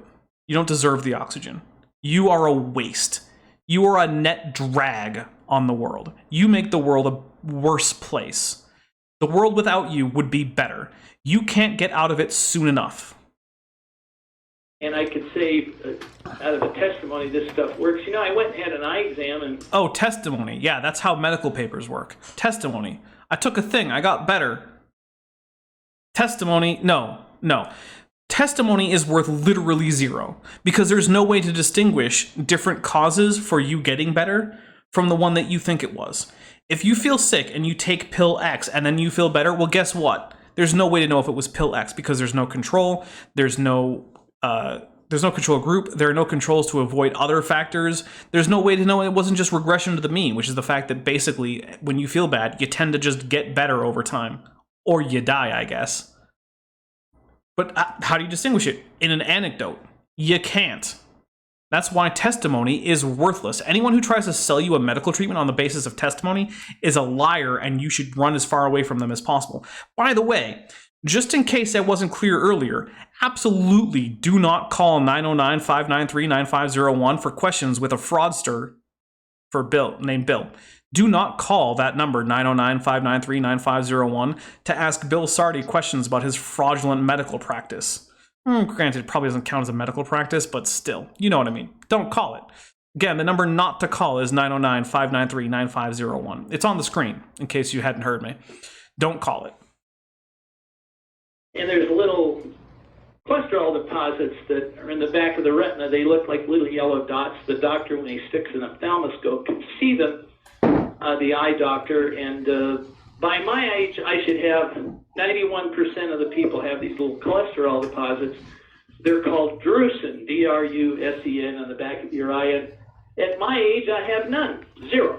So I can tell you that what I do works, that this stuff really is great. I can still go out and play basketball and do things at my age. And look, Bill, I can find 100-year-old people who, ate a pack of bacon a day and smoked a pack of cigarettes every 6 hours. It doesn't mean that you should go out and do that. It doesn't mean that you're statistically likely to have a good outcome from any of these things. It doesn't mean that any of the things that you're doing are helping, Bill. Like, I'm going to drink for Bill saying, well, I'm fine. I'm going to push through, but I'm becoming increasingly intolerant of this crap. Work in the yard, and I don't have arthritis, and I don't need any medicines, and I don't have any major diseases. It's just the mental problem. Oh, and one thing is, King and Rankin says, Dapper Dino, the more you say don't call this number, the more my sarcopterygian brain is telling me to call this number. I mean, I can't stop you, but I really, really recommend that you don't. Really. Really. So much so that I might type that in alternating caps if I had to type it. Just saying. Oh, I'm sorry. Yeah. Well, two more things. You mentioned that doctors that diagnose coronavirus get triple. Is there an article on your website that documents that, or how do you know that? Holy shit, Ken asked a good question. What just happened? Ken, it's like you grew a brain. I don't know about that, but I want to see where this goes. I'm amazed. I'm almost proud of you, Kent. But let's see what happens. Ask the question again. You mentioned about doctors that will diagnose coronavirus are getting paid more. Is there an article on your website about that? I haven't got that up on the website. It'll be up very soon. Oh, of course not. There's no citation for it. Yeah, of course. Of course it's not up there. Is it up there now? Do you have anything? Let's check. Yeah, let's check. Yeah. We're going to check on that and see if there's anything up there now. Oh my goodness. I'm impressed that Ken asked that question. It's not a question I would ever have expected him to ask, is for a source. So you know what? Ken, you get a +1 today. It's not often that I give you a +1 on anything. Like, you're generally terrible, but you just slightly improved by asking for a source. So, yeah, as Mage Grey Wolf said, his 2 brain cells rubbed together for a second. Basically. You keep looking for that for a bit. We're gonna continue on. Okay. Lastly, I think they make 3 times as much money if they say it's a coronavirus versus the regular influenza show. Yeah, I'd like to see the article explaining how that works. Yeah, me too, Kent. I'm with you on that one. We're on the same page here, Kent. Because I would also like to see how that works. It says articles. Anything about coronavirus doctors getting paid more for saying coronavirus? Because, I mean... else can find it. Oh, yeah, drink for Kent being right. Monk Bayford points out. It wasn't a point of fact, but it was a damn good question. You know what? I'm going to drink to Kent. You know what? Cheers, Kent. Look, generally speaking, I have nothing nice to say about you, but I am honestly impressed that Kent was skeptical enough to say, now, hold up a second. How do we know that's true? There's nothing here. He's a liar. Yeah, so Bill Sardi still has no source on this, apparently. So, you know what? No, good job. You know what? Really, compared to the rest of this, that has been a bright spot in this stream, and I did not remember that had happened. So, drink for Godzilla. But yeah, unironically, good job, Kent. That is the kind of question I would like to see you ask a lot more often. And yeah, Rodent No Last Name says, oh my god, is Kent learning from his debates? Maybe. I mean, I would like for this to be the new Kent Hovind, the one who asks for sources, the one who doesn't just believe anything that confirms his bias. I doubt it'll happen, but I hope it does. Because honestly, I would like to be able to have a better human being named Kent Hovind, basically, is what I'm saying. So I'm stunned in a good way. This has done a lot to restore my my mental health during this stream, so we'll keep going now. I went this morning to the hospital in Bruton, 20 miles south of me here. That's the biggest hospital and within long ways around here. And I asked them, I said, do you have any coronavirus patients? They said, no, we've tested a couple people for it, but we haven't seen anybody with it. So this is small town Alabama, but still. Oh, you mean places with low population density also have low incidences of infectious diseases compared to places like New York City? Big surprise, but it's not quite dumb enough for me to drink to. I think... Well, they say they don't have enough hospital beds. I think everybody that knows now, everybody's so afraid to go to the hospital that the hospital beds are empty. The nurses are just there, not really kind of cleaning the place up. And elective surgeries are down, and actually the death rate is down because when you find doctors aren't working, there's a lot of people live longer.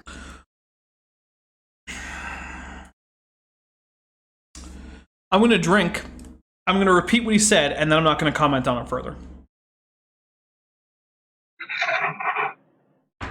The death rate is down because when doctors aren't working, you find people live longer. That's what Bill just said. I don't have any comment on it because I think it stands on its own. So let's keep going before I break something. This was found when they had doctor strikes, the death rate went down. All right. So, you know... I'm sorry, I'm going to drink again. Because he said it again. They, I don't know who they are. You could offer a citation, Bill, but you didn't. So I guess someone said that they found when doctors go on strike, people live longer. I'd like to see that study. But again, I don't have much to comment on because I think it stands for itself. An unsupported claim that doctors are just killing people left and right, guys. Okay. I'm gonna push ahead. It's important we learn all these lessons, all these things I'm trying to say. Oh, hold on one second. Rodino's last name asks if I've seen Conspiracy Cats respond to Kent on Retrovirus. No, I think I missed that one. I will have to check that out. I might not check it out today because today might be taken up with me trying to decompress from this because this one is... Excuse me there. This one is, it's getting to me. Infuriating. Is that child vaccinated, says JG, the one in the background? I mean, I honestly doubt it. So, okay. We've only got 13 and a half or so minutes left of this video. We can do it. We got this. Fast as I can, so that in a little bit of time you get armed with knowledge so that you can... Let's face it, it's time, people are fearful, and you have three choices in life, either to be fearful, or to ignore this, which is irresponsible, or to be concerned. So be concerned, and then learn, and then know what to reach for. That's actually not bad advice. I'll accept that. Yeah, be concerned, learn about it, not from Bill Sardi or Kent Hovind. Learn about it from places like, the CDC or actual doctors. And then, yeah, take steps to protect yourself. And of course, who do we reach for? Who is the great physician? Amen. Who is the one today that died for us, so regardless, we have life ever after? And of course, that's our big lesson today is the great physician is offering us salvation. The same things that we faced in life, he faced in life. And of course, gave us the example, so we follow in his footsteps. Well, yeah, if you take vitamins and eat right and drive carefully, you die anyway at some point. Yeah, So. I tell everybody I like these vitamin pills but if I take enough of these vitamin pills, I'm going to die of nothing. That's what I tell them. Yeah. Ha ha ha ha ha ha. Ah, you would. Joke. All right. Well, brother, you've been a blessing. I've known you for many years, and thank you. People can call you if they want information or go to your website, knowledgeofhealth.com. And you've been one of the trustees of our ministry since it began 5 years ago. And thank you so much. So, Again, we're happy to consult with people on the phone on a non-commercial way, so don't be afraid to call. We're happy to talk. Oh, good. You guys can get medical advice from Bill Sardi, who's not a doctor, who knows less than nothing about medical topics. But hey, Bill's inviting you to call him for medical advice. So, you know, I mean, don't call 909-593-9501 with any, you know, idea about evidence or anything. But apparently, if you want really bad medical advice, you can call 909-593-9501. Again, 909-593-9501. Guide you in any direction, answer all your questions. and you won't tell them this, but I will. If you do want to get some vitamins, you say, Bill, what do I need? He said, take vitamin D. They can order it from you if they want. So I'll put in the commercial for you, brother. You've been a great blessing. Come visit. Bring your son out here and see Dinosaur Adventureland. Yeah, bring your son out there so he can drown in an unattended pond. Great idea. Okay, we'd love to do that. All right. Thank you so much. Thank you, brother. Bye-bye. Happy Easter. Okay. All right, folks. That was Bill Sardi, longtime friend of mine, knowledgeofhealth.com. I have a whole list of questions people have been saying on the internet. Tonight's Q&A night. But any questions from you folks first about the virus or things he just talked about? I've had many people call me and say, hey, the hospitals are empty. What's going on here? I thought it was overrun. I thought I'd go check. Yeah. Okay, so the level of infection or the infection rate or the infection incidence per capita isn't the same everywhere. But you can't just easily ship people from, say, New York City, which is essentially the hardest hit metropolitan area in the entire world, to rural Alabama, Kent. You can't just ship them there. It's not how it works. So yes, you're going to find some empty hospitals in places with a relatively low incidence of the virus. I can't keep going on that one. I'm going to drink, though, because it was stupid. My hospital. And sure enough, nobody there for that. Yes. One thing that's interesting to note. Yeah, my hospital's kind of empty too. Not empty, but there's fewer people there because I'm not there when I'm working 12 hours a week. I'm there for 12 hours, but not the rest of the week. Right. They're not allowing any visitors, and they're not allowing many patients who don't have urgent, essential services that they need. Yeah, so they're sort of doing a triage because they don't want thing. people exposed to the virus, because there are cases of the virus at the hospital that I work at. And so they're being safe. Every time I walk into the hospital, I can only go through one entrance now. There's no more employee entrance. Actually, there is one employee entrance and one general entrance. There used to be other side doors that were quicker to get to. Can't do that anymore. I have to answer a questionnaire and sanitize my hands every time I walk through that door when I go in. It's almost like fever? No. It's almost like hospital workers are concerned about the health not only of each other but the general public. Yeah, crazy. I know. Talk loud so they can hear you on here. During a lockdown like this, the economy suffers and unemployment skyrockets. Right. There's been a lot of studies done that show that the correlation between unemployment and suicide rates are directly linked. Oh, yeah. Someone who is recently unemployed has a 200 to 500% more statistically speaking chance of committing suicide. So it's going to be interesting to see the death rate of suicides going up versus the coronavirus deaths. Okay, before Kent gets in here with whatever stupid crap he's going to say, I'm going to point something out. The concern about the economy is not a stupid concern, right? Like I said earlier, the fact that we have a division of labor and a modern economy is the only reason we can support a population of some 7+ billion humans on this planet. The economy is the thing that keeps you alive in the long term. It is a concern. However, it's not obvious that the economy has or is going to crash to the point where it becomes a bigger source of deaths than the coronavirus would be without a lockdown. It is a valid concern. People can die when the economy collapses. It really is a thing.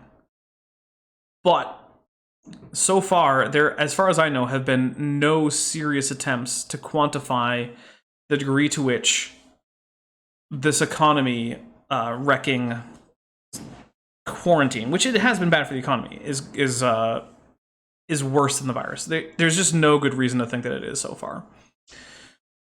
So yeah, and plus, one of the things about this particular hit to the economy is that it's not actually caused by anything intrinsic to the economy. Like, there isn't like a supply shock of iron or silicon or something, right? So when things open back up, all of the productive capacity that was in the economy before the lockdown will still be there. That capital isn't going anywhere, right? So it's not like we can't start getting jobs right back up, because once again, demand will be there again, and it will be once again safe to operate all these various businesses. So assuming a business can weather the lockdown, there's no reason why it shouldn't go back up to essentially full capacity in a few weeks after the quarantine is lifted. So it is a concern. However, I think it's pretty far-fetched to think that it's a bigger concern than the actual pandemic. And Well, it's also- they know what they're doing. They know what they're doing Right. with this lockdown. They know they're hurting the economy, and they know these are government studies that they've done. They know that more people are going to end up killing themselves because they're unemployed than this. Well, Yeah, I'm sure there's going to be more than 250,000 extra suicides as a result of this. Yeah, that seems reasonable. and more churches and evangelists are just never going to be able to get back in business. I mean, churches are going to close their doors forever because of this. Are they? Why? I mean, it's a stay-at-home order. It's not a stop giving money to your church order. I mean, spoiler alert, if you give money to your church, you don't have to stop. And it's not like churches aren't the kind of thing that people just start on a whim anyway. I know lots of churches that have started because some guy was like, hey, you know what? I want to plant a church. And then he just did it. You can just do it again. People will give you money, I promise. It's hurting many small businesses. Why would you say I can't hear you. Why would you say that about churches not? I take phone calls all day long, and people tell me, their church, we're going to have to close the doors. We're not going to be able to open. Because we're entering into the new Great Depression, right? People can't tithe. No one's gonna Yeah, tithe. it's This isn't the new Great Depression. Look, I don't get into... First of all, I'm going to drink because it was stupid. So I don't get into economics much on this channel, right? But it's not exactly something I don't know anything about. So typically, recession cycles are actually a monetary phenomenon. People overextend loans on projects for which there is insufficient productive capacity. And the glut of easy credit fools people into thinking there is more productive capacity than there actually is. When that's actually discovered, people have to scale back, and people who have overextended themselves without sufficient capital to cover loans find that they have to start doing things like cutting drastically back on costs, which usually means scaling back their projects, which means many projects, like we saw in the 2008 housing bubble, simply don't become complete. That's why there's so many housing projects that were just left half finished. This is not a problem of either supply or monetary policy. There is no reason why this problem cannot be solved by simply returning to work. There's nothing wrong with the fundamental aspects of the economy that wasn't wrong with it before the general lockdown. Things will get better and fast unless the government decides to do stupid things to make that not happen. Will they? I don't know, but they don't have to. So, yeah, this is nothing like the Great Depression.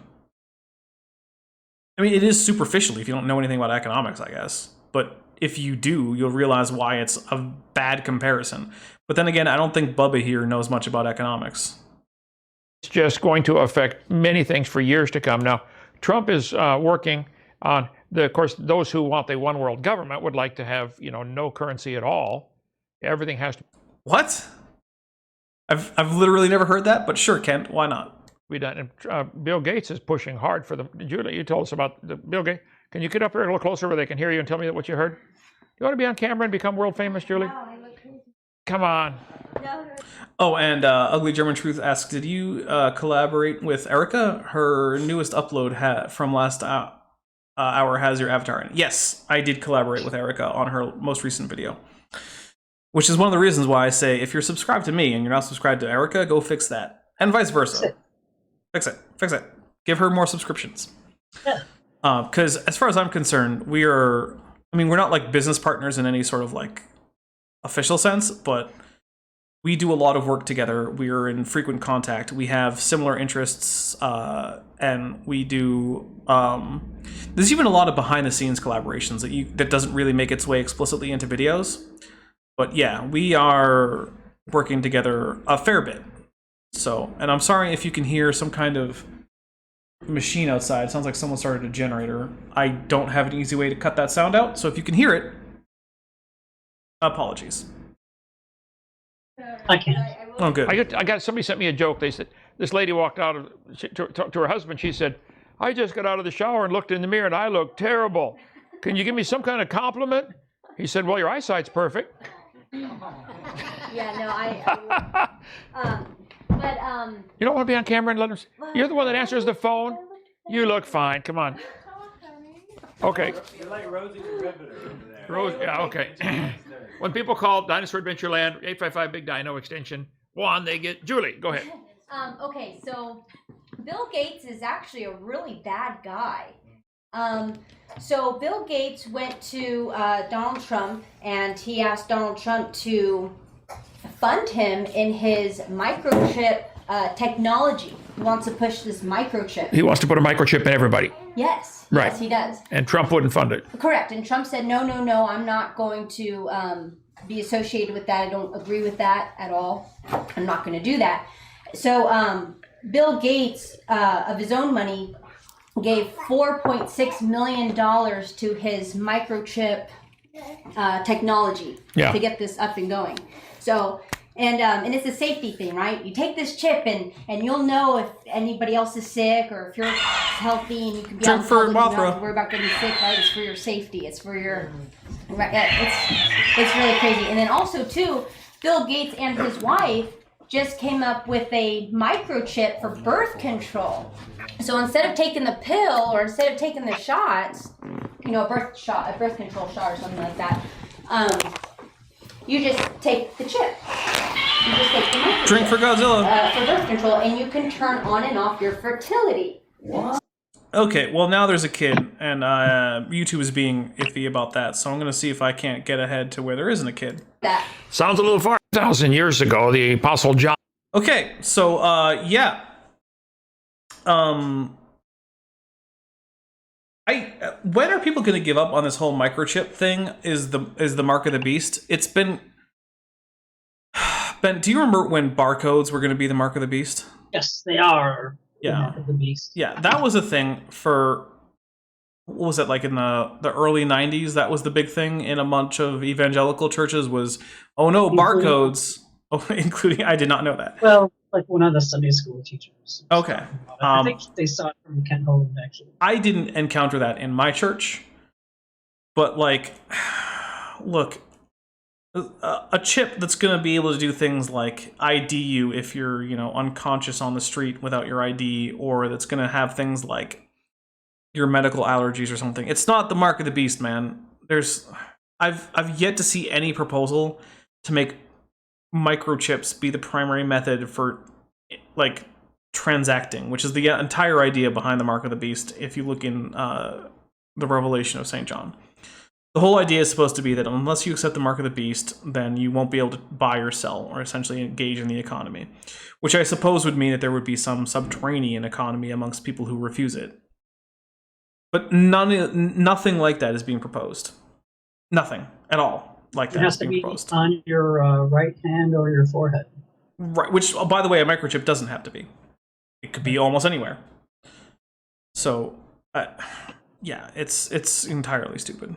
On the Isle of Patmos was told by the Lord to write the book of Revelation. And in Oh, hey, I just mentioned that. there he said in Revelation 13, when the Antichrist comes to power, he causeth all, small and great, rich and poor, free and bond, to receive a mark in their right hand or in their forehead. And you cannot buy or sell without the mark. Hey, it's an accurate prediction. I'll take a drink for it. Why not? They're going to control the finances. You can't buy or sell. I think that's coming like a freight train. We shall see. Yes, ma'am. I also, too, Doc, I forgot to mention to you yesterday, I've been having to deal with the Social Security office a good bit, and in doing so, the stimulus they're talking about to help with the families who cannot work and don't have income coming in, the automatic payments of stimulus started on the 5th. Those who have direct deposit or however they get their checks, they for one person that's like $1,200, and then the amount goes up per person per child. But with those that are receiving paper checks, it can take up to 5 years before they actually receive their stimulus check. I've not heard anything about 5 years. I don't know. Yeah, we'll keep going. But they started making payments through direct deposit. See, all this does is decrease the value of the dollar. Print more money, and what you have is worth less. Right. Kent Hovind is technically correct. Adding dollars to M1 or M2 will in fact decrease the purchasing power of every dollar. Yeah, he technically got that right, so I'll take a drink for it. Yep. Again, like everything else, there are negative effects and positive effects, and you have to weigh them. What I have is worth less. Yeah. Go ahead. The $2 trillion stimulus fund, only 250. All right, it's now just becoming about the stimulus package, which I don't really want to talk about. So I think we're done with the medical stuff. His quote-unquote medical expert is gone. So unless Bent Hovind has an objection to skipping the last 5 or so minutes of this, I think we can just call it here. I have to go to the bathroom, so I'm good with calling it. Okay. Well, this has been a nearly 3-hour stream, which is a bit unusual for Kent with Bent. We usually try to keep them just under 2 hours.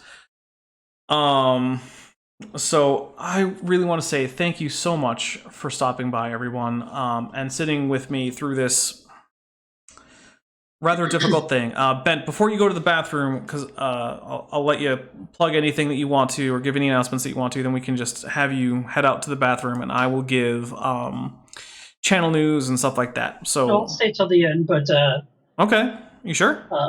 yeah, oh yeah. Okay, all right. Well, do you have anything you want to plug then? Yeah, I want to plug Copper Magma. We're on hiatus because of the virus. Mm-hmm. But check out the music, coppermagma.com. Free download. And I have joined a second band. Oh. More details to come. Okay. It's a pretty new project, but okay. That is Bent has to go take a trump. No, I just drank so much fluid. So, but anyway, more information will come in the next couple months. We'll see what happens with that, but it's a lot of fun so far. Oh, you know what, Mothra? So I'm in 2 bands now.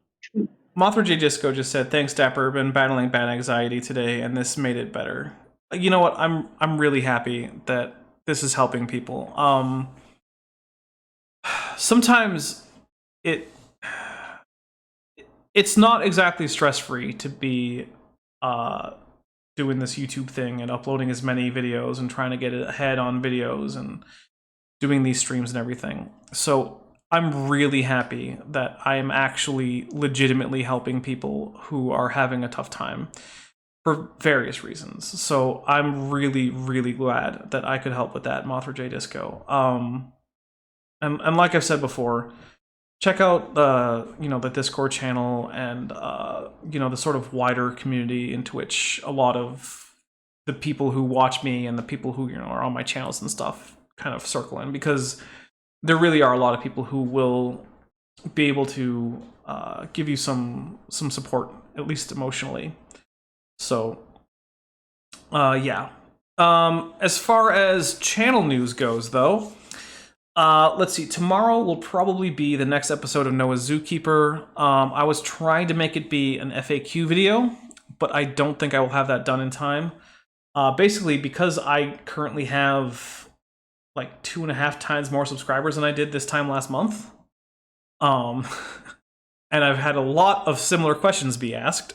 I have decided to just have an FAQ video where I go through the most common questions that I've had, or just questions that I've had only a little bit, but that seem like good questions to answer. So hopefully that will be out next week. This Saturday, though, I'm going to be having another Leaving Young Earth Creationism stream, this time with Colton, who is also known as Corporal Anon, who has a new channel that I will be linking in that video. I don't think I linked it here because I forgot to, but it'll get linked. You may have seen him on some of my collaborations with Erica on her channel, including this most recent one. So Colton is a geology student. He's working right now, I believe, on his master's in geology. So he's going to be on Saturday. Then, of course, the next Tuesday is going to almost certainly be Kent with Bent. The only way that might not happen is if instead Bent needs a break or something, or he just can't make it or something like that, in which case I might try to get together like an Eric with Erica sequel or something. But chances are it will in fact just be Kent with Bent 24, the Hovind Heresy. So look forward to that. I've already got the thumbnail up. So yeah, it's a fun thumbnail, you know. By the way, shout out to TV Lane for having requested that particular episode title. And then that subsequent Thursday should be the FAQ video. I'm going to be working, I'm going to be putting my nose to the grindstone on the speculative evolution stuff this week. Last week, not much got done because I just couldn't use my computer because of technical difficulties with the last video I did. That was a collaboration with Erica, the Kent Hovind is a Coward video. That put a big damper on a lot of my ability to work on 3D models for the speculative evolution project. So I apologize if any of you have had that problem. Do remember that there are no more submissions after as of this Thursday. So you have today and tomorrow to get me submissions, and after that, it's done. Once I have all the stuff that I got before that period for phase 2 that I'm accepting for phase 2, I've already rejected maybe 1 or 2 forms. Then I will look over it and see if there are any obvious glaring holes in terms of niches that need to be filled. If there are, I will work with a few people, maybe Erica, I might work with Bent, I don't know, to get a few options filled so that we have a fairly reasonably full ecosystem for all the various habitats. And then we will jump into phase 3. However, that will probably be several weeks away. There's probably going to be at least 4 or 5 more update videos for phase 2. So phase 3 is not coming anytime soon. So yeah, I think that's it for channel news. Yeah. Also, I've had a surprisingly increased number of trolls in the comments. So if you see people being stupid in the comments and saying things like, "Oh, you won't debate me," feel free to point out that I will debate them. They just have to watch the Debate Me video and comply with the simple terms, which basically are don't pick a stupid topic and pick a reasonable venue. I won't even dox them, unlike other people who maybe will dox you for trying to debate him. Just saying. Anyway, once again, thank you for coming. I was going to say I've had a lot of fun, but it really hasn't been much fun. It's mostly been painful. I may be on Top Hats Off. I think it's linked in my description. If anyone wants to link it in the chat, who's a moderator, please feel free. I'll probably do a gaming stream in the next 30 to 60 minutes, in case anyone wants to watch that. So there you go. I don't know what I'm gonna stream, but it'll probably be something. That's it. I'm the Dapper Dinosaur. That's Bent Hovind, and this has been Kent with Bent 23, the Undiscovered Kentry.